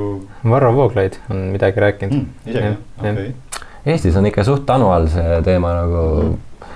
Eestis on, ma ei tea jah, üldse imelikult nagu mitte keegi väga ei julge sellest sõna võtta või nagu kõik kardavad vist mingi põlu olla sattumist või midagi iganes, et noh, loodetavasti nüüd, kui noh, ongi USA valitsus on hästi Bitcoini sõbralik ja teevad oma reservi ja asjad, et siis nagu siin ka vaikselt hakkab mingi mõtteviis muutuma, aga jah, väga keegi siin ei räägi sellest jah. Varro Vooglaid on jah, kes nagu põgusalt rääkisime, eelmine suvi me tegime sükse aktsiooni, kus me viisime 101 seda Bitcoini standardi raamatut Riigikogul ja et igale liikmele, et siis põgusalt saime Varro Vooglaiuga ka rääkida, siis ta nagu mainis ka, et ta on seda raamatut lugenud ja läbi töötanud selle ja ta nagu saab päris hästi aru, et mis fiat maailmas katki on.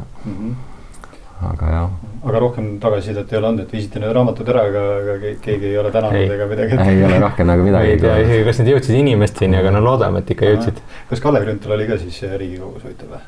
ma ei mäleta isegi. Millal te viisite? See oli juuni. No siis ta vist oli jah. Tema käest ka võiks uurida, mis ta arvab, siis ta on ka ikkagi natuke nagu võiks kaasa minna sükeste asjadega. Ma kindlasti teen seda, mis ta arvab. Noh, siis ongi, nagu sa ütlesid ennem, et ikkagi rohujuure tasandilt, et inimesed peavad ise, mina ka pean endale tuhka pähe raputama, sest ma on küll tulnud kirju, et miks ei saa vanglaplaneeti Bitcoiniga toetada või midagi sükst, aga ongi, et minu jaoks on see nagu nii keeruline, võib-olla ma olen liiga vana inimene selle jaoks, siis et nagu minna sellega kaasa. Aga nüüd ma kindlasti viskan pilgu peale nendele kohtadele ja katsun ka kuidagi kurssi viia ennast rohkem ja ilmselt ka kasutama hakata siis, et sest mina olen ka nagu ikkagi seda meelt, et kõiki mune ühte korve ei tasu panna, aga mida rohkem neid korve on, seda parem. Et toit ja süke asi on nagu esmatähtis, kui peaks kõik kokku jooksma, aga jah, selle põgenemise koha pealt, kuigi mul ei ole plaanis kuskile põgeneda, aga mine see tea. Ja seda saab ju ka tegelikult nagu edasi anda kuskile kaugemale. Et kui ma ise ei taha kuskil teises riigis kasutada, siis kui ma oma võtme kuidagi saan edastada kellelegi, siis saab teine inimene kasutada seda. Kui sul ongi, ma ei tea, keegi lähedane satub kuskile teise riiki lõksut, ei sealt välja või tal ei ole ühtegi makseviisi või nagu pangakontot midagi ei ole, kuhu sa talle raha saadad, et siis nagu Bitcoini saab talle ikka saata ja küll siis koha peal leiab selle Bitcoineri, kellega kas või mingid diili teha, et vahetada see mõneks muuks valuutaks või söögiks või milleks iganes vajadus on. No ma arvan, et seni kuni see võrk eksisteerib ja ta töötab, senikaua ei ole pääsu sellest, ma arvan. Tuleb ikkagi kasutama hakata. Tuleb jah, selleks õppida need rahakotid ja kõik see nagu, mingil määral nagu aru saada. Algul on ja see on väike nagu õppimiskõver, natukene on ja see on nagu iga uue asjaga nagu. Ja see toimib nagu ikkagi natuke teistmoodi kui tavapangandussüsteem, et praegu on inimesed harjunud, et kui sul on rahaga mingi probleem, makse ei toimi või midagi, siis sa lihtsalt panka, et nemad on nagu süüdi või nemad lahendavad. Aga Bitcoiniga on just see, et sa ikkagi ise vastutad nagu, et sa pead ise nagu tegema kindlaks selle, et sul on need võtmed ilusti hoiustatud ja kõik rahakotid, et sul ei leki need andmed kuhugi internetti või mida iganes. Sa pead nagu ma enne ütlesin, et vabadusega kaasneb vastutus. Väga hästi öeldud. Aga te ise kasutate mõlemad Bitcoiniga maksevahendina? Omavahel.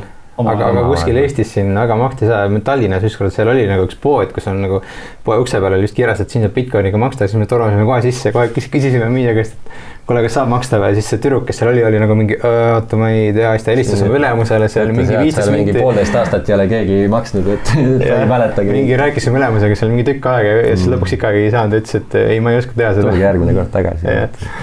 Et praegu ta ongi, kuna ta on, selles mõttes ta on ikkagi sellises kasvufaasis, siis nagu keegi väga palju isegi ei taha temaga maksta, et pigem tahad teda hoida, sest et aasta pärast on ta rohkem väärt sul jällegi. Et jah, aga ma arvan, ta peaks siin umbes 10 korda veel kasvab, siis on nagu see, et siis on see volatiilsus kõvasti väiksem ja see kasvupotentsiaali ka natukene vähem, et seda loota tulevikus nagu rohkem saada selle eest, et siis ma arvan, hakatakse laialdasemalt ka maksma temaga, et praegu ta on ikkagi veel nii tugevas selles kasvufaasis lihtsalt, et ta peaks vähemalt kullale, ma arvan, turukapitalisatsioonilt järgi jõudma, et siis nagu ja nagu ajaloos on tegelikult ju rahad ongi arenenud ka selliselt, et kõigepealt nad on ikkagi väärtuse hoidjad, ehk samamoodi kuld algselt vist hoiustati seal väärtus, siis kui mida rohkem inimesi nagu hakkas nägema sellest väärtust, siis hakati teda kasutama ka maksevahendina. Siis samamoodi ma arvan Bitcoiniga ka läheb, et nagu. Aga jah, pigem oleme omavahel kasutanud ja ma olen niisama mingit demonstreerimiseks olen näiteks näidanud inimestele, kuidas ma Šveitsis kuskil söödan kellegi kasse Bitcoiniga. Et mingi vend on näiteks siukse lehe teinud ja et sa saad nagu, seal on QR-kood, saadad sinna Bitcoini, siis automaatselt see kassi toitjast tuleb toit ja siis tulevad kassid sööb. Et siukseid asju. Oli igav jah, tegi siukse süsteemi. Et siukseid asju on ja samamoodi Nostris olen tippinud inimestele ja mingeid asju. Hiljuti käisin just tegelikult Šveitsis Luganos. Seal on ka hästi palju tegelikult poode, kes võtavad vastu Bitcoini ja söögikohtasid ja kõiki, ja seal on Satoshi Nakamoto kuju tehtud isegi ühte parki ja Šveits on nagu jah, just see Lugano piirkond on nagu hästi Bitcoini sõbralik Euroopas ja siis seal ma plaanisin tegelikult minna ühte söögikohta küll, kus ma Bitcoiniga saaks maksta, aga siis ma ise ajasin sassi, ma läksin hoopis selle kõrval olevasse söögikohta, kus ei saanud maksta. aga jah, et siuke lehekülg on olemas nagu btcmap.org.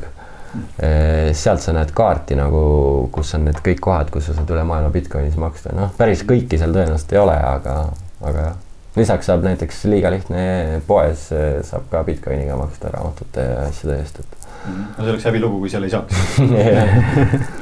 Aga Šveits on mul niikuinii on see mõttes ikka väga palju silma jäänud, sest seal kõik see rahvahääletuste teema ja seal on ikkagi päris siukene nagu ei ole mitte esindusdemokraatia, vaid ikkagi otsedemokraatia. Kui seal ka Bitcoini niimoodi mõnes kohas kasutatakse, aga ega ei tea, mismoodi seal see, kuidas see riik sellesse suhtub, et seal muidugi ta on vist riigi tasandil ka ikkagi pigem heas nimekirjas ja just seal minu arust see Lugano provintsist on äkki ka nagu justkui seal provintsi tasemel on ta nagu legaalne maksevahend või midagi sellist isegi pandud, et see Lugano, kes ta siis on, linnapea või see pea seal ühesõnaga, ta on Bitcoiner ja seal toimuvad iga aasta Bitcoini konverentsid ja suke suht Euroopa meka selle koha pealt. No, väga ägevat, jälle üks asi, mille Šveitsist eeskuju võtta, et oleks tore, kui saaks mõne inimese sealt kirjeldama seda olukorda, et kuidas neil on. Sa olid kirjutanud ka seda, et küsida, et nagu mis alternatiivmeediat me jälgime. Ja, muidugi.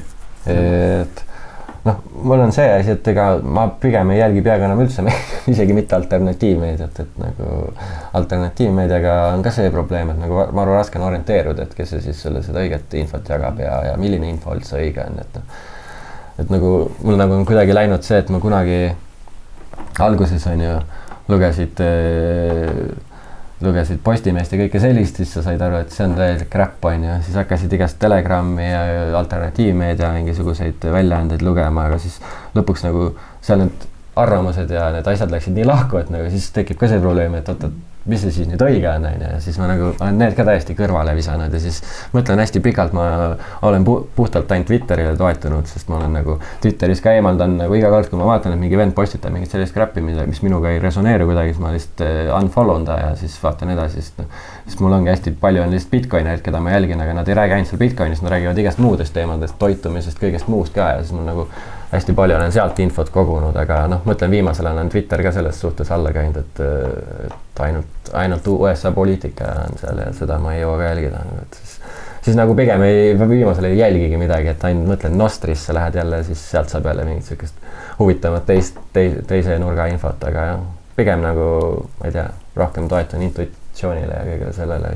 asjade üle mõtlemisel ja hindamisel, et No mina natuke jälgin, no massimeediat ütleme niimoodi, et ma üritan nagu võimalikult vähe, mitte üldse nagu, aga noh, seda ikka kuskilt nagu tuleb ikkagi noh, sotsiaalmeediast ikkagi, aga alternatiivmeediat ma ikkagi nagu pigem nagu jälgin, et ma arvan, et see on nagu oluline, noh, ta on umbes nagu, ma arvan, et ülihea võrdlus on nagu, et ütleme, et need Bitcoini alternatiivmeedia, nad on nagu osa nagu sellest mikroprotsessori nagu revolutsioonist, tänu millele nagu info on nagu vabalt leviv. Näiteks keskajal on ju, keskajal kuni trükipressi leiutamiseni mingisugune 1500 natuke peale on ju kõik raamatud kirjutati käsikirjas ja need kirjutati enamuses kõik ainult kirikute poolt. Ja siis tähendab, et kirik sai nagu kogu nagu ühiskonnale maalida siukse pildi nagu talle sobib, ehk noh, kirikut on vaja ja kõik mida iganes.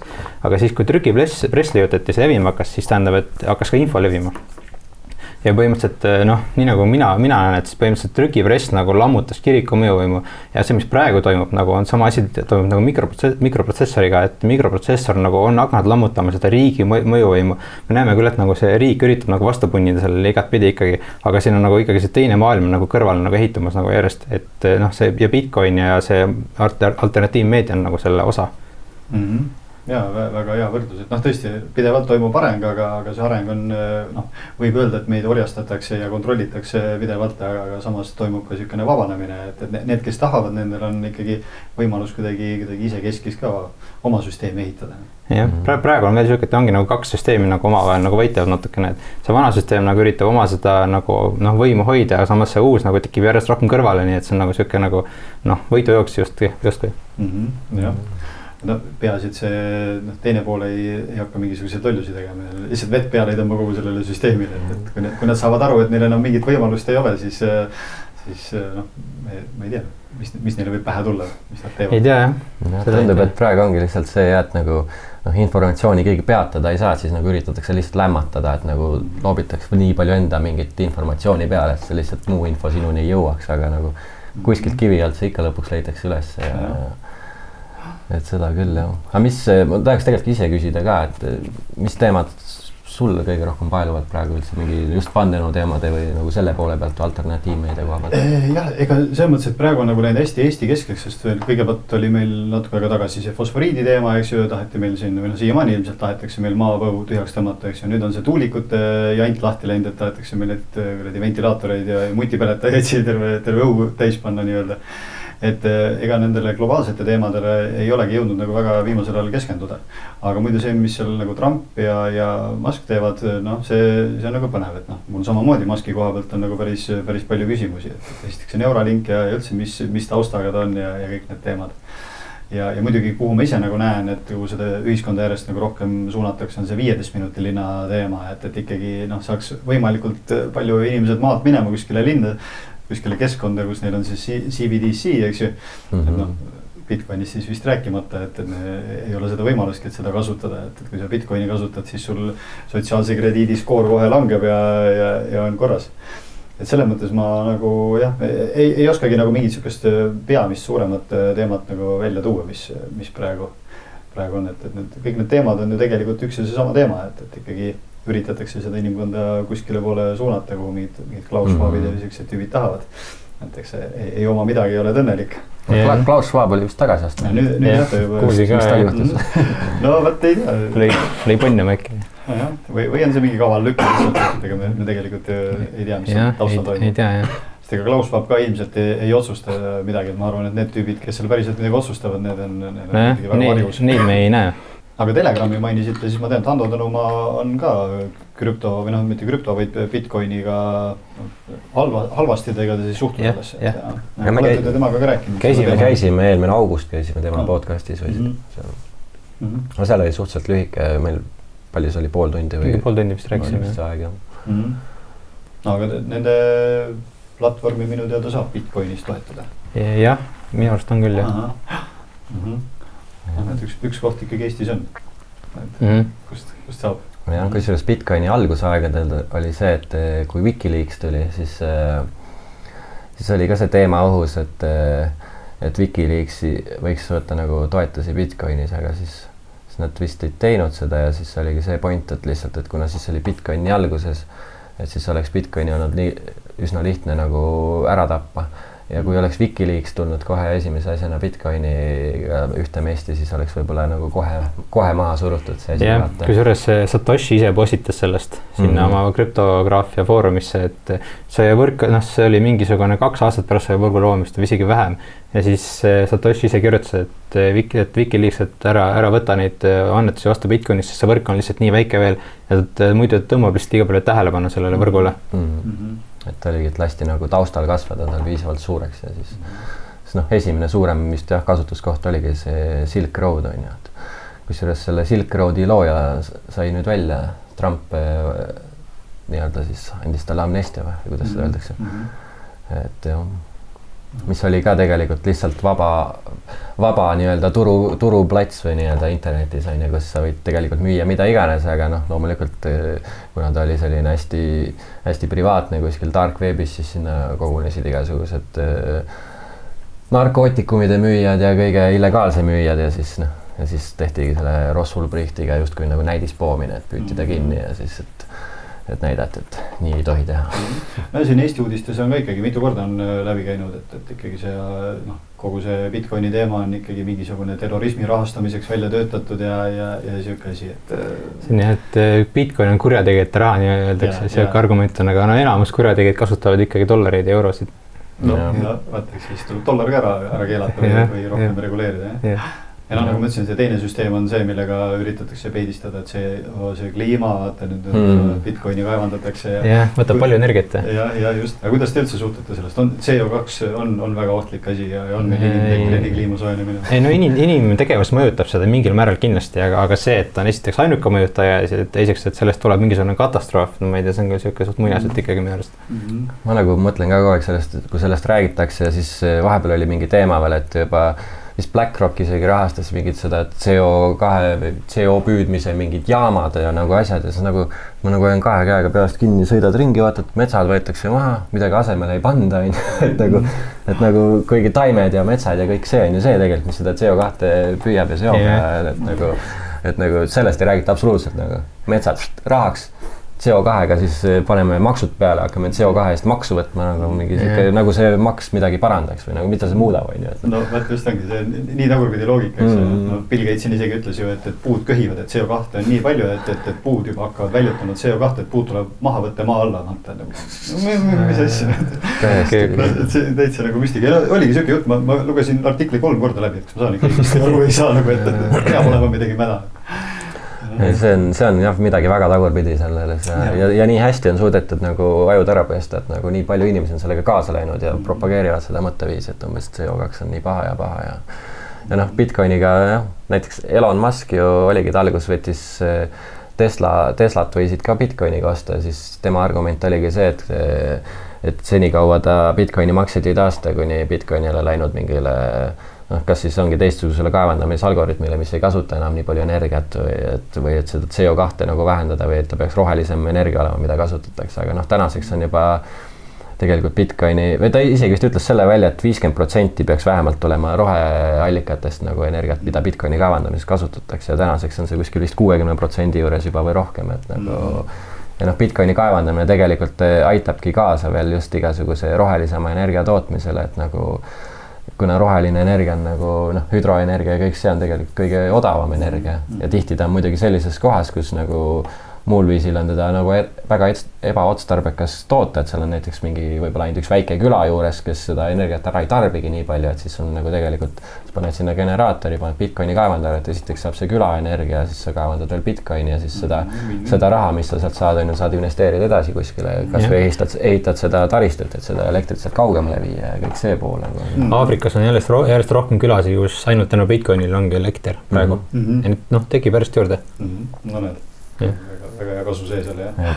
Et jah, ta pigem aitab nagu just kaasa sellisele rohelise energia levikule ja üldse, et inimestel oleks lihtsalt rohkem elektrit, et nagu meil siin üritatakse justkui piirata seda elektri kasutamist või energia kasutamist, aga tegelikult on just see, et me peaksime rohkem energiat kasutama, et areneda kui ühiskond ja inimkond.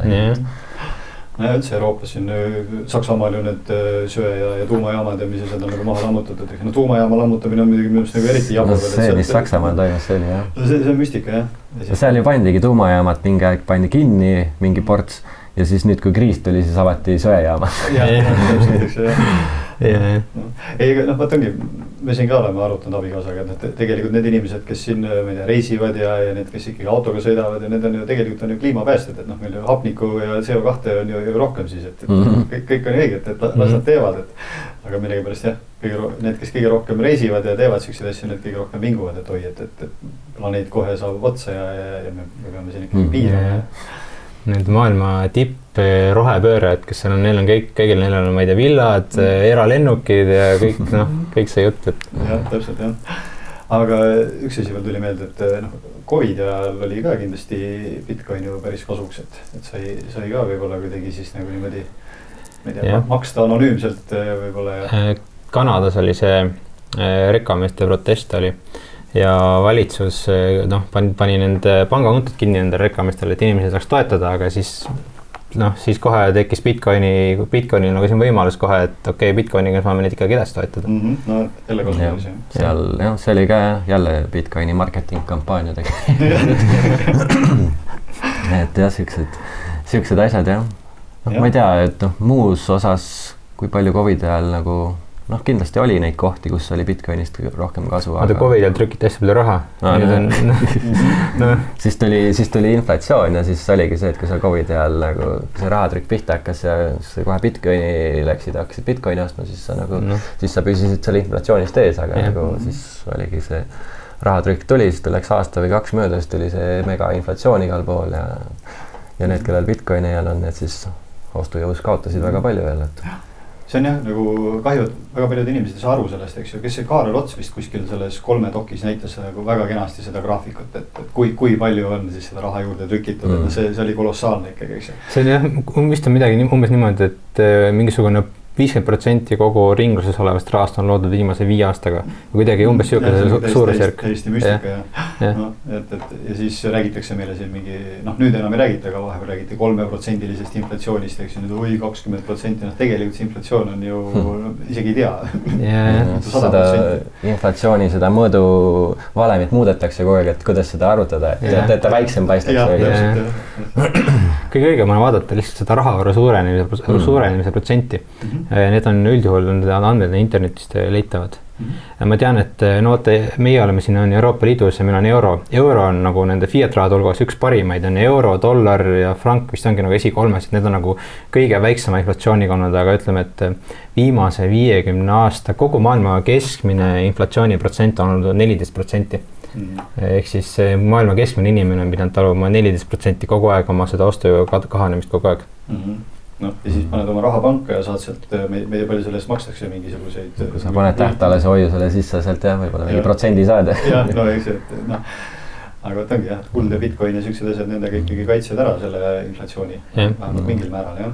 Jah, muidugi Eestis on siin on ka viimasel ajal igasugune investeerimise teemad ja asjad nagu popiks läinud on ja siis seal Facebookis finantsvabaduse grupid ja sellised, siis seal on ka kõik raiuvad oma SP500 indeksit ja seda, et umbes pane sinna, siis kui sa ütled, et pane Bitcoini, siis kõik teevad sind maha ja siis tegelikult, kui sa vaatad tagasi, siis isegi see SP500 ei ole tegelikult suutnud sellest rahavaru suurenemisest ees püsida, et nagu isegi sinna pannes sa oled võib-olla heal juhul jääd nulli, aga pigem ikkagi seal ka miinuspoolel on ja lõpuks, et Jah, kinnisvaraga on ka umbes sama, ma positasin sinna just hiljuti tegin ühe kalkulatsiooni nagu kinnisvara hindadega, ma olen sinna mitu korda positanud, et umbes selle kalkulatsiooni tulemus ongi, et kinnisvara hinna kasv ei ole nagu väga palju ees sellest rahavaru suurenemise protsendist ja siis ikka inimesed on ikka suht pahaseks saanud seal kuskil nendes finantsvabaduste gruppides ja no äkki Osaki on kõvad tööd teinud ja inimesed on läinud selle liini peale, mis ei ole ka midagi halb, aga jah, et kui sa üritad nagu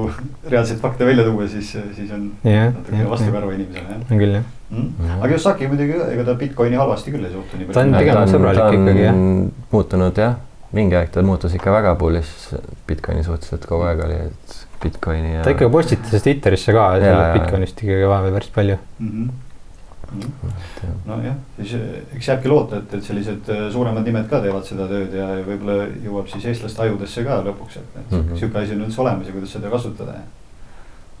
Jah, tahaks loota, sest et jah, nagu tegelikult ongi, kui sa vaatad neid graafikuid, et kuidas nagu maailma rahavaru on suurenenud või siis globaalne likviidsuse graafik on tegelikult parem, mida nagu Bitcoin trackib nagu üks ühele peaaegu, et nagu iga kord, kui uut raha jälle süsteemi juurde süstitakse, siis sellele järgneb mingi hetk, see ei ole nüüd küll koheselt, aga tavaliselt mingi väikse viivitusega ja niimoodi järgneb ka Bitcoini hinnakasv, et nagu Bitcoin päris hästi püüab alati kinni selle uue rahavaru, mis trükitakse, et siis nagu, et sa saad inflatsioonist ees püsida tänu Bitcoinile.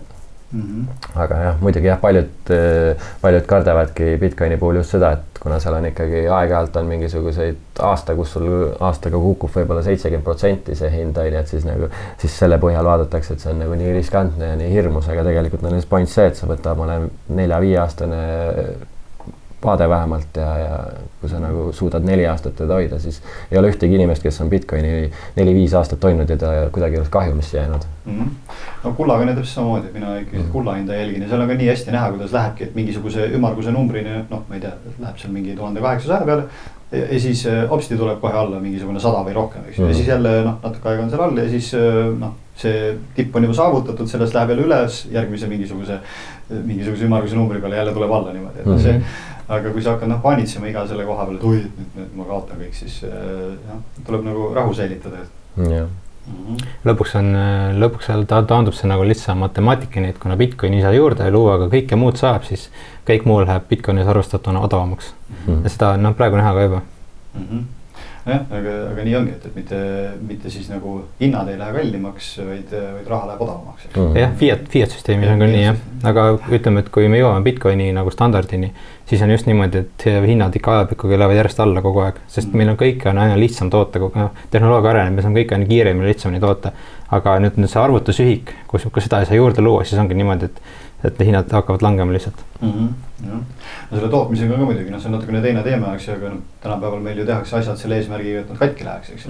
Et kui saaks selle süsteemiga kuidagi ümber muuta, et ma ei tea, kas minu pärast võib riik kehtestada seadused, sellised asju enam ei või teha. See on ka osaliselt selle fiat süsteemi tulemus, et kuna vaata on inflatsioon on ju, siis esiteks ettevõtted ei saa hoida oma vara, nad peavad kogu aeg, see on nagu jooksurattas kogu aeg.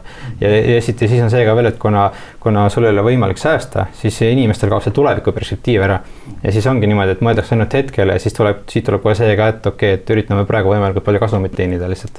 Ja et võimalikult vähe aega seda sükest suure inflatsiooniga raha käes hoida, et saaks mingisuguse muu asja sisse see raha panna. Just. Ja siis ongi samamoodi börsiettevõtted on ju, nad peavad kogu aeg leiutama viise, kuidas nad saavad rohkem müüa, nad peavad kogu aeg aktsionäridele näitama, et nendel nagu müüginumbrid kasvavad. Ja siis ongi, siis sa teed lihtsalt kehvema toote ja sa müüd neid rohkem iga aasta ja siis aga lõpuni ei saa see süsteem kesta, et kuskilt on piir ees ja siis on jälle mingi paanika. See Trumpi tariifide teema ka praegu, et ka ju turud juba siin näitasid mingeid jubedaid numbreid, aga ilmselt see on ajutine. Ilmselt on, jah. Ei usu, et sealt nagu midagi väga suurt tuleb. Jah, no kui turud kukuvad, siis üldiselt pannakse need rahaprinterid ka kiiremini käima, et neid turge kuidagi üles pumbata, mis tähendab, et Bitcoini hinnal on see muidugi hea jälle.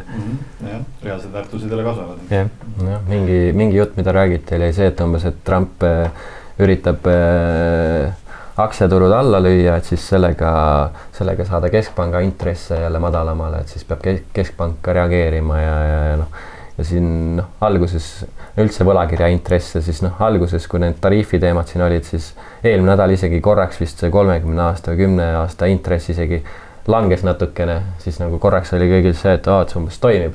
Ja siis nüüd see nädal panid need intressid jälle üles teistpidi, et siis nagu ongi tegelikult keegi ei tea, mis see lõpptulemus on, et sa üritad nagu globaalset majandust kuidagi mingi sellise asjaga juhtida või kontrollida nagu, et see ei tööta, et seal on nii palju erinevaid tagajärgi, mis on, et sa ei suuda nagu kogu seda pilti näha ju tegelikult ühe nurga pealt, et eks me näe jah, mis sealt välja kujuneb. Üks küsimus mul tuli meelde veel, et nende müütide kohta, et mida te olete kuulnud, et mina ka siin mingisuguseid kriitilisi kohti tõin välja, aga võib-olla on veel mingid sellised asju, mida te olete kuulnud, et inimesed ütlevad, et Bitcoini ei saa sellepärast kasutada või ei ole mõtet sellepärast kasutada, et on nii. Üks on see, et hästi levinud on see, et Bitcoin on lihtsalt numbrid arvutis, et sellel pole päriselt nagu väärtust on ju. Et kuna ta on kõik arvutimaailm on nullid ühed, et kuidas see saab väärtus olla, aga siis ma võin selle samale inimesele öelda, et okei, anna mulle oma arvuti, ma kustutan sealt mingid tähtsad failid ära, ma ei muuda füüsilist mitte midagi nagu, aga siis see inimene ikka ei anna mulle oma arvutit. Midagi pärast jah. Ja nagu hästi paljudel inimestel on nagu minu arust raskus näha selle Bitcoini väärtust nagu, et nad ei näe seda väärtust, et see on reaalselt selline võrk, mida mitte keegi ei saa peatada, keegi ei saa tsenseerida. Sa võid sinna isegi Bitcoini bloki ahelesse, sa võid isegi mingid, ma ei tea, artikleid salvestada, kui sa tahad, on ju.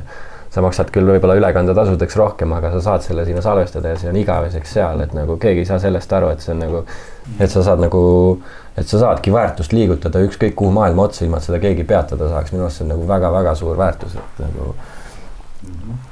et selline süsteem on olemas. Ta on nagu jah, nagu ma enne ütlesin, ta on selline digitaalne, et looduses on need paralleelid nagu olemas ja nüüd on selline sama süsteem nagu digitaalselt ka olemas. Ja see on päris hea võrdlus, et mul üks sõber ütles, et inimene ei mõtle ise midagi välja, et ta imiteerib loodust alati, et see on tõesti selline niidistik on ja selline asi, mis on meil tegelikult siin ka ju selle eluvormi üks põhiosa ja kui seda niimoodi kopeerida ja kui see toimib niimoodi, siis jah. Jah, siiamaani on toiminud. Üks väär arusaam on ka veel see, et ma ise ka mainisin, ütlesin tegelikult, et nagu Bitcoin on volatiilne, aga tegelikkuses ei ole Bitcoin volatiilne, vaid inimesed selle ümber on volatiilsed, on ju, et Bitcoin on just kõige stabiilsem asi, seal on kõik ette määratud, kui palju neid kokku olema saab, kuidas võrk toimub, kõik see on nagu nii paigas, kui paigas olla saab. ja lihtsalt siis on need igasugused inimesed ümberringi, mis iga uudise ja asja peale reageerivad, on ju, ja siis nagu hakatakse kohe treidima, müüma, ostma, mida iganes, et siis nagu see tekitab selles hinnas selle volatiilsuse justkui, aga jah, tegelikkuses on see. Jälgitakse seda hinda nagu euros või dollaris, siis tundubki, et okei, ta on volatiilne, aga tegelikult see võrk ei muutu üldse. Tegelikult on lihtsalt ikka alati TikTok, next block, kogu aeg see Bitcoin töötab taustal edasi, vahet ei ole, mis maailmas toimub. Nagu natuke siuke ise parandav süsteem siis või ise reguleeriv süsteem, eks? Põhimõtteliselt on küll, jah. Jah, selline väljend on ka nagu anti-fragile või nagu antifragiilne siis, et nagu, et noh, mida rohkem sa tahad teda lõhkuda, seda tugevamaks ta saab alati, et nagu. See Bitcoin ongi ehitatud selliselt, et mida rohkem siin kasutajaid tuleb, seda turvalisemaks see võrk muutub.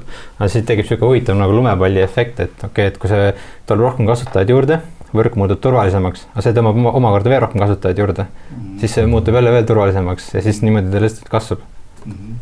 Väga kaval süsteem on välja mõeldud, jah. Mul poeg ka siin vahepeal midagi uuris ja rääkis mingit sükest asja, no mina ei tea täpselt, mis seal siis oli, aga midagi sükest ütles, et see kaevandamise mingisugune ahel või mis iganes, et seal need numbrid saavad otsa, et seal tuleb siis mingisugune suur tõus või langus või mis iganes sellega, kas no üks asi mis on nagu siiamaani nagu Bitcoini hinna suhtes on sellise nagu tsüklilisu tekitanud, on see, et nagu iga 4 aasta tagant see kaevandamispreemia läheb pooleks nii-öelda. Vist oligi mingi pooldumise. See küll, jah. Mis see täpsemalt tähendab? See tähendabki seda, et kui Bitcoin loodi, siis iga ploki leidmise eest anti 50 Bitcoini sulle tasuks. Ja siis 4 aasta pärast, tegelikult see ei ole päris täpselt 4 aastat, see on 210 000 plokki oli see vaheaeg. On see, et kui 210 000 plokki kaevandatakse ära, mis on siis umbes 4 aastat, sest iga ploki aeg on 10 minutit umbes, siis läheb see plokipreemia pooleks, siis ta läks 25 peale, siis läks 12,5 peale ja nii edasi ja tänaseks siis eelmine aasta toimus see viimane pooldumine, mis siis viis selle plokipreemia 3,1,25 Bitcoini peale. Ja siis tavaliselt ongi sellele on alati järgnenud mingisugune hinnatõus, sest et noh, see mingis mõttes kompenseerib, et nagu noh, ütleme, kui dollarite väärtuses rääkida, siis kui oli 6,25 Bitcoini see preemia, siis ütleme, sa dollarites teenisid ühe ploki, kui sa leidsid selle ühe ploki, sa said umbes seal mingi 300-400 000 dollarit. Siis kui see preemia läheb pooleks, siis sa peaksid nagu justkui poole vähem dollarite väärtuses ka saama, aga siis ongi tavaliselt see hind kompenseerib, et see hind läheb jällegi nii vähemalt kahekordistub, et sa teenid ikkagi umbes sama summa alati, et nagu noh, siiamaani on see umbes nii olnud alati ja noh, muidugi arvatakse, et see ikkagi see tsükli teema, et see nagu lõpeb mingi hetk, et see ei oma enam nii palju tähtsust, see kui palju neid Bitcoine kaevandatakse juurde. See volatiilsus või noh, see volatiilsus, see muutub järjest väiksemaks, sest mida rohkem tuleb neid kasutajaid, seda suuremaks muutub selle turuväärtus ja mida suurem on turuväärtus, seda raskem on nagu seda hinda liigutada kuhugi poole, et sul on järjest rohkem nagu dollarid ja eurosid vaja. Kui nagu mõelda, et kui täna ütleme oleks, noh, nüüd ta on alla 100 000, on ju, aga kui hind on 100 000, on ju, ja 1% liigub, siis see Bitcoini hind läheb kohe $1000 kallimaks. Aga siin, kui hind oli 10 000 ja siis 1000 võrra läheb kallimaks, siis see oli 10% liikumine, on ju, et nagu selle koha pealt nagu jah, volatiilsus jah, lõppkokkuvõttes väheneb ikkagi jah. Ja mida stabiilsemaks muutub, seda rohkem siis inimesed julgevad teda hakata rohkem kasutama jällegi, on ju, mis toob omakorda kasutajaid juurde, et siuke lumepalli efekt tekib ja kogu aeg seal. Et see on küll. Jah, nagu ma enne ütlesin, et seni kuni see võrk nagu püsib ja temaga midagi juhtu, siis ilmselt meil ei ole pääsu sellest. Et ta on nagu, kui sa vaatad see raha ajalugu ka, siis seal ongi ikkagi üldiselt on see muster, et majandus üritab naturaalselt kogu aeg nagu kasutada järjest tugevamat raha, mis nagu ajalooliselt oli kuld. Aga noh, nüüd viimased 100 aastat on nagu riigid seda protsessi nagu hakanud nagu lõhkuma ja tundub, et nüüd tänu Bitcoinil on uuesti nagu noh, põhimõtteliselt sama asi, mida kuld tegi, nüüd on nagu Bitcoin nagu justkui võtab nagu järje üle põhimõtteliselt. No ja oligi fiat süsteem ja kõrval oli kuld, eks ju, nüüd tuleb CBDC, siis on sinna vaja ka mingisugust alternatiivi kõrvale, see on Bitcoin, eks ju. Ja siis on mingid muud krüptod, mis ja siuke hall ala. Jah, põhimõtteliselt küll, jah. Aga jah. Nagu Bitcoinid arvastavad öelda, siis need muud krüptod lähevad kõik Bitcoini suhtes lõpuks nulli ikkagi. Ja noh, tegelikult kui sa vaatad neid graafikuid, võtadki ükskõik mis krüpto ja Bitcoini suhtes seda hinda vaatad, olgugi, et ta võib-olla euro suhtes on selle tokeni hind seal tõusnud, siis sa vaatad Bitcoini suhtes, nad kõik on graafikud ikkagi pikas perspektiivis allapoole. Aga mingid asjad, mingid meme-coinid või mis mis NFT-d või? See on mingi, meemcoinid on mingi uus, selle tsükli hullus siis et nagu kui varem oli see, et nagu siin 2017, kui mina hakkasin rohkem tegelema, siis oli see teema, et siis nagu kõik üritasid luua paremat Bitcoini või paremat plokiahelat, mingit paremat coin'i, mis kuidagi on kiirem kui Bitcoin, tal pakub rohkem funktsionaalsust, kõik see pool on ju, et siis üritati kõik seda luua, siis selle tegelikult juba varem tekkis Ethereum, mis nagu võimaldas luua ise sul tokeneid on ju sinna plokiahela peale. Et siis sealt edasi oligi igaüks hakkas oma mingeid tokeneid välja mõtlema, mingi utility tokeniks kutsuti seda, et kes iganes, ma ei tea, tegi mingi oma marketplace'i või mingi, et siis sinna on vaja oma mingit valuutat, oma mingit sisest valuutat on ju, et siis justkui suruti seda narratiivi. Siis see vaikselt suri ära, sest nähti, et nagu keegi ei kasuta ikka neid, et mis see utility siis on, kui keegi ei kasuta seda tokenit on ju, et siis tulid edasi siis üks koht muidugi, mis on natukene püsima jäänud, on need detsentraliseeritud exchange'id, ehk siis kus sa saad nagu kõiki neid 10 000 tokenit omavahel vahetada, nii et sul ei ole nagu reaalselt mingit ettevõtet või asja seal vahel, et see ongi siuke automaatne platvorm, kus sa lähed ja vahetad ja maksad, kõik toimub plokiahelal. Et need on mingil määral püsima jäänud, aga need on pigem ainult selle jaoks, et ongi neid uusi coin'e osta ja müüa ainult on ju. Ja siis nüüd see viimane teema on see, et nagu lõpuks vist on jõutud nagu arusaamisel, et tõesti, et see plokiahel tegelikult väga paljuks muuks ei sobigi kui see kasutusviis nagu Bitcoinil on. Ja siis see, et sa saad luua küll mingit tühjast õhust mingit tokeneid ja kuna need tokenitel nagu nii vahet ei ole, kas tal on mingisugune funktsionaalsus või mingi utility, et siis loome lihtsalt mingi ägeda tokeni, lihtsalt paneme ägeda nime ja siis nagu selle peale on nagu ägi läinud. Äkki läheb. Ja, et isegi Donald Trump tegi oma coin'i siis. Tema teenis palju Bitcoini selle coin'iga ilmselt. Eestis ei ole keegi proovinud enda mingisugust... Siin on mingid aretusi olnud küll. Ma ei tea, kui palju muidugi mingi meemcoin'ide koha pealt, aga mingi just siin 2017-2018 sellel ajal ikkagi üritati ja mingid reaalseid mingid süsteeme luua nagu ka, et kasutada kuidagi see plokiahela tehnoloogiat, aga nagu lõppkokkuvõttes jõutakse jällegi järeldusele, et tegelikult plokiahela tehnoloogia ei ole nagu ei tee kuidagi efektiivsemaks midagi, sest tegelikult andmebaasina kasutades ta on ebaefektiivne vahend, aga ta on ainult selle jaoks hea, et sa saaksid luua detsentraliseerituse, et sul ei ole seda kolmandat osapoolt, kes seda andmebaasi kontrollib, on ju, et siis kui sul on nagu nii kolmas osapool olemas, siis sa nagu kasuta juba mingit efektiivsemat andmebaasi tegelikult selle jaoks, on ju, et siis nagu sellest on nagu vaikselt hakatud aru saama ja läbipaistvuse jaoks läbipaistvus on üks asi, on ju, kus ta annab sulle selle eelise, et sa saad nagu iga kell auditeerida seda, et aga kui sul ikkagi on see keskne osapool seal juures, on ju, kes kontrollib seda, siis ta saab iga kell neid andmeid muuta selle. No praegu on see Ukraina sõda on ju hästi aktuaalne teema, aga millest keegi ei räägi, on see, et nagu see fiat raha võimaldab väga kergesti rahastada igasuguseid konflikte, sest sa saad lihtsalt luua raha nagu ükskõik kust nagu üldse, et vaata see kulla standard oli nagu maailmas või kuld oli nagu siuke põhiline nagu raha või rahasüsteem, see oli esimese maailmasõja alguseni täpselt. Esimese maailmasõja alguses siis lõigati see link ära kullaga ja siis tänu sellele sai seda sõda rahastada, mis oli too aeg maailma suurim, siis varsti oli teine maailmasõda, mis oli too aeg maailma suurim ja nii edasi, et konflikte on nagu läbi fiat raha võimalik väga kerge rahastada on üks asi, esiteks need konfliktid on lihtsamini tekkima ka, sest kui meil on mingisugune, ma ei tea, 140 erinevat valuutat, kes on kõik omavahel nagu need väärtused on kõigil kõikuvad kogu aeg, siis tähendab, et siis tekivad kaubandusprobleemid nagu ja põhimõtteliselt riigid saavad nagu omavahel neid valuutasid nagu ära kasutada, et nii-öelda rünnata kõrval olevaid majandusi, et saada ise kasu sellest ja siis nad kogu aeg nagu nüüd ründavad võidu üksteisega kogu aeg lihtsalt ja siis tekibki varem hiljem lihtsalt tekib mingisugune kaubandus-sõda ja siis on ainult aja küsimus, kuna sellest saab päristada. No umbes see, kus me praegu oleme, ja nagu see ütlus on, et kui ei liigu kaubad üle piiri, siis liiguvad sõdurid, on ju. Et nagu vaikselt hakkame nagu sinna jõudma, mulle tundub nagu praegu neid tariifisõda vaadata, et siis nagu see on nagu esimene samm sealt, on ju, aga olukord on hoolimata sellest, et Trump on küll väidetavalt vähemalt rahupresident, siis olukord on ikkagi väga pingeline.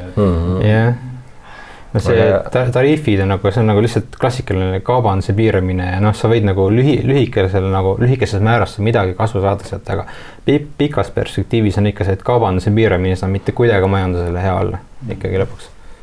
ja need jutud, kuidas sõjapiirkondades on lihtsalt nagu lennukite viisi lihtsalt dollareid veetud, eks ju, et no krüptoga saaks ka või no Bitcoiniga saaks ka seda teoreetiliselt teha, aga jah, Bitcoiniga on see, et keegi võib ikkagi, kes need Bitcoinid sinna saadab, peab ikka päriselt enda oma rahast ostma või teenima, nad ei saa lihtsalt luua. Et noh, dollarid saab lihtsalt nagu trükkida üksiku palju ja saata üksik kuhu. Tõmmatakse rahamasin käima ja läheme. Jah, noh, nagu jah, need hüperinflatsioonid on ka juhtunud, seal näiteks Weimari vabariigis oli ka, et nad on ju, oli vaja hädasti finantseerida midagi, aga noh, kui see printeri juba nii kõvasti käima paned, siis nagu seda on raske pidurdada enam ja siis. Ja siis ei ole jah tõesti nüüd tänapäeval, kui selline situatsioon tekiks, ei ole vahet, kas on ta sul paberis või on ta sul seal nagu kaardi peal pangakontol, siis on pekkis.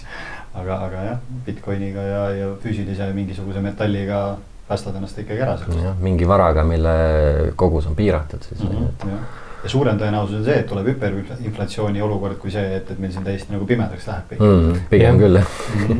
See on kogu nagu rahanduse ajalugu ongi põhimõtteliselt siuke inflatsiooni, hüperinflatsiooni ajalugu lihtsalt kogu aeg, et ma mäletan, kas see oli, et keskmise fiat valuuta eluiga on 27 aastat umbes nagu ajalooliselt.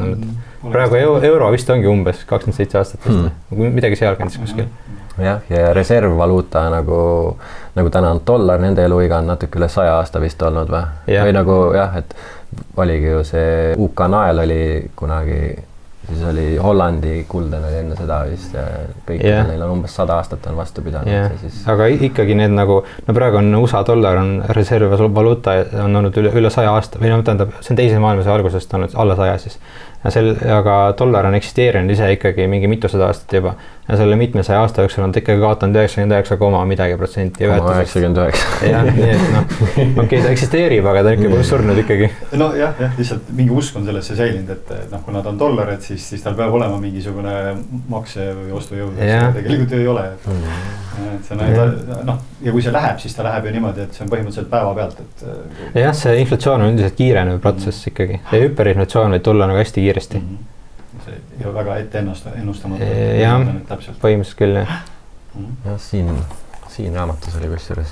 On siuke, eks ma selle leian praegu, aga ühesõnaga umbes selline lause ka, et väike inflatsioon viib mõõduka inflatsioonini ja mõõdukas inflatsioon viib järsku hüperinflatsioonini, et see alati nii läheb ja noh, samas kui nagu vaadata, mis maailmas toimub, on, et meil juba inflatsiooni me saime päris tugeva siin vahepeal, see tuleb tõenäoliselt uue lainena tagasi ja kui vaadata, kui palju näiteks võlakoorem kasvab USA valitsusel ja üleüldse maailma valitsustel, siis nagu kuidas sellest lõpuks nagu välja tulla, et sa peadki lihtsalt rahaprinterid jälle käima panna ja raha odavaks laskma, siis on seda võlga odav tagasi maksta.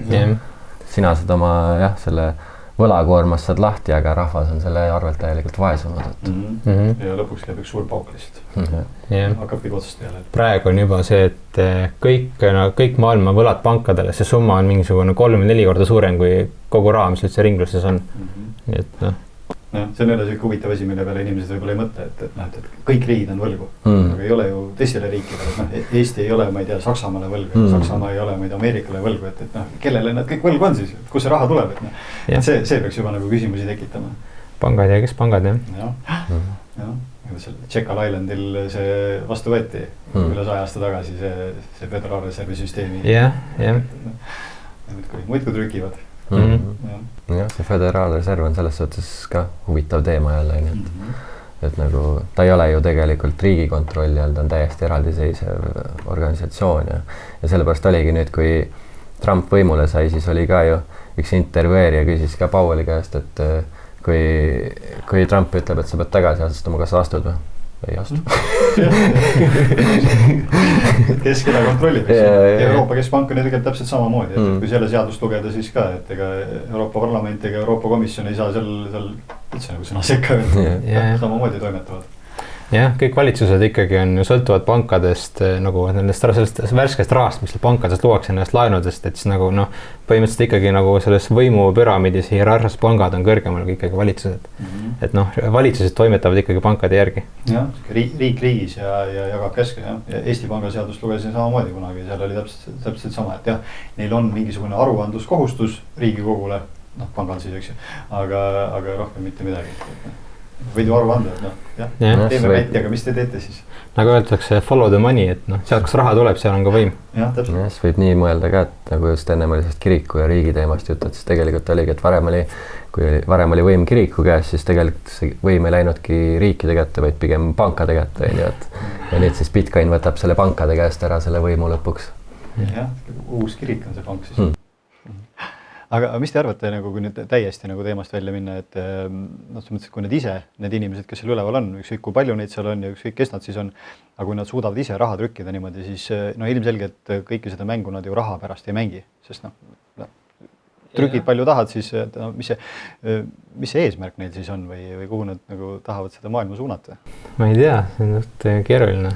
Eks neil on võib-olla mingi lihtsalt, et kui nende esiisad on seda mingi mitusada või mitudat aastat teinud, siis nad jätkavad selle tegemist. Jah, raske öelda jah, et kui ei tea ka neid inimesi tegelikult, kes seal tipus on, et mis nende see agenda on ja mõnel võib olla täiesti oma mingi, ma ei tea, mingi väärastunud mingi agenda seal, et nagu, ma ei tea, lapsena kõigi kohtles teda halvasti ja käis mingi klõps ja ütles, et ta tahan maailmas nii teha ja siis juhuslikult oli seal õige vereliini peal, et ta sai sinna kuskile ülesse ja nüüd ta siis seal korraldab midagi, aga jah, seda on väga raske öelda nagu. Ma ei kujuta ette jah, mis nad siis selle maailmaga lõpuks teha tahavad.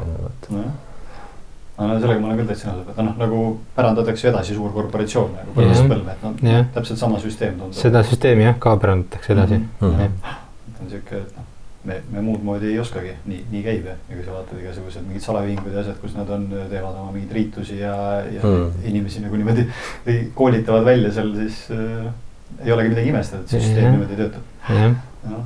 Aga tundub, et mingi kontrolli vajadus neil on inimkonna üle, et seda nad ikkagi kuidagi igal sammul üritavad. Pigem tundub, et see eesmärk on ikkagi see totaalne kontroll ikkagi inimeste üle, et igat liigutust saaks kontrollida, kui nad ise tahavad seda. Ja läbi rahaprinteri on seda kõige lihtsam teha, sest neil on lõputa võim põhimõtteliselt rahaga saad sa ükskõik keda ära osta, ükskõik mida ära osta. Ja siis nad ongi seal üleval püramiidi tipus lihtsalt ja keegi saa neid kõigutada ka. Nüüd tänu Bitcoinile äkki nagu on tekkimas mingi võimalus. Et ongi, tegelikult tundub siukene nagu ulme ja mingi vandenõu, eks ju, aga kui sa hakkad nagu mõtlema, siis on kõik igati loogiline ja väga hästi läbi mõeldud ja tegelikult tuleb nagu müts maha võtta nende eest, et väga hea süsteemi on loonud. Nende jaoks. Ja huvitav ongi sõdade puhul ka ju tegelikult rahastatakse mõlemat sõja osapoolt nagu. Samad tüübid rahastavad mõlemaid osapooli üldiselt. Just, ja praegused sõjad ei saa öelda, et nii ei ole. Samamoodi võib-olla. Aga ma rohkem ei kiusa teid siis, suur tänu, et leidsite aega tulla ja suur tänu, et te teete seda asja ja jääme siis lootma, et eestlased ikkagi natukene nüüd kuidagi hakkavad parema pilguga selle Bitcoini peale vaatama ja tekib huvi rohkem selle peale. Loodame jah, et jah, see ongi pigem see, et nagu inimesed hakkaksid nagu jah, mõtlema rohkem nagu huvi tundma jah, just, et kui nagu lihtsalt pealiskaudselt vaadata seda, mida ainult meedias räägitakse, siis võib väga-väga vale pilt jääda. Jah, nii nagu iga teise teemaga. Üldiselt jah, massimeediaga on kogu aeg niimoodi. Et kui massimeedia Bitcoini peedistab, siis seal peab midagi olema. Siis pigem võib osta just. Aga jah, tänud kutsumast. Ja, ma tänan ka. Saksa patarei seal tulistas lembitud mitmel korral ja see lembitatus väga raskesse olukorda, ülevalt pommitati ja lennukite pealt ja maalt siis Saksa patareid tulistasid ja seal lembitul tekkis üks nii roolirikke ja seal siis pikalt tuli signaal tagasi tulla. Aga komander vastas, et ei saa tulla, meil on siin hea olla. Tervitused kõikidele Vanglaplaneedi ja eelkõige vastupanu liikumise lehesõpradele. Mul on äärmiselt hea meel teatada, et üks uuendus, mille kallal ma olen juba pikalt pusinud, on lõpuks ometi valmis saanud. Nimelt on vastupanu liikumise leht saanud veidi teistsuguse ilme. Aga välimus ei ole ainus, mis on muutunud. Peamine on see, et nüüd leiate lehelt lisaks saadetele ja intervjuudele ka foorumi, kus saab mõttekaaslastega tsensuurivabalt arutleda, küsimusi küsida ja ideid jagada. Muidugi ei ole see foorum ainult vestlemiseks, see on ka koht organiseerumiseks, näiteks koosolekute või meeleavalduste planeerimiseks või lihtsalt selleks, et leida oma piirkonnast mõttekaaslasi ning nendega tooteid või teenuseid vahetada. Kuid see ei ole ainuke võimalus, kuidas uuel vastupanu liikumise lehel omadega suhelda võimalik on. Pidevalt on avatud virtuaalne koosolekuruum, kus saab mõttekaaslastega veebi vahendusel otse vestelda. Lisaks toimub iga kuu viimasel pühapäeval paaritunnine privaatne vestlus, kus arutleme üheskoos olulistel teemadel ja otsime koos lahendusi. Ja seegi pole veel kõik. Teil on võimalik saada eelinfot selle kohta, kes tuleb järgmisena külaliseks Vastupanu liikumise stuudiosse. Saate neile küsimusi esitada ja pakkuda välja ka inimesi, keda sooviksite külalisena näha. Lisaks kõigele sellele veel vaid liikmetele mõeldud otseülekanded ja lisamaterjalid.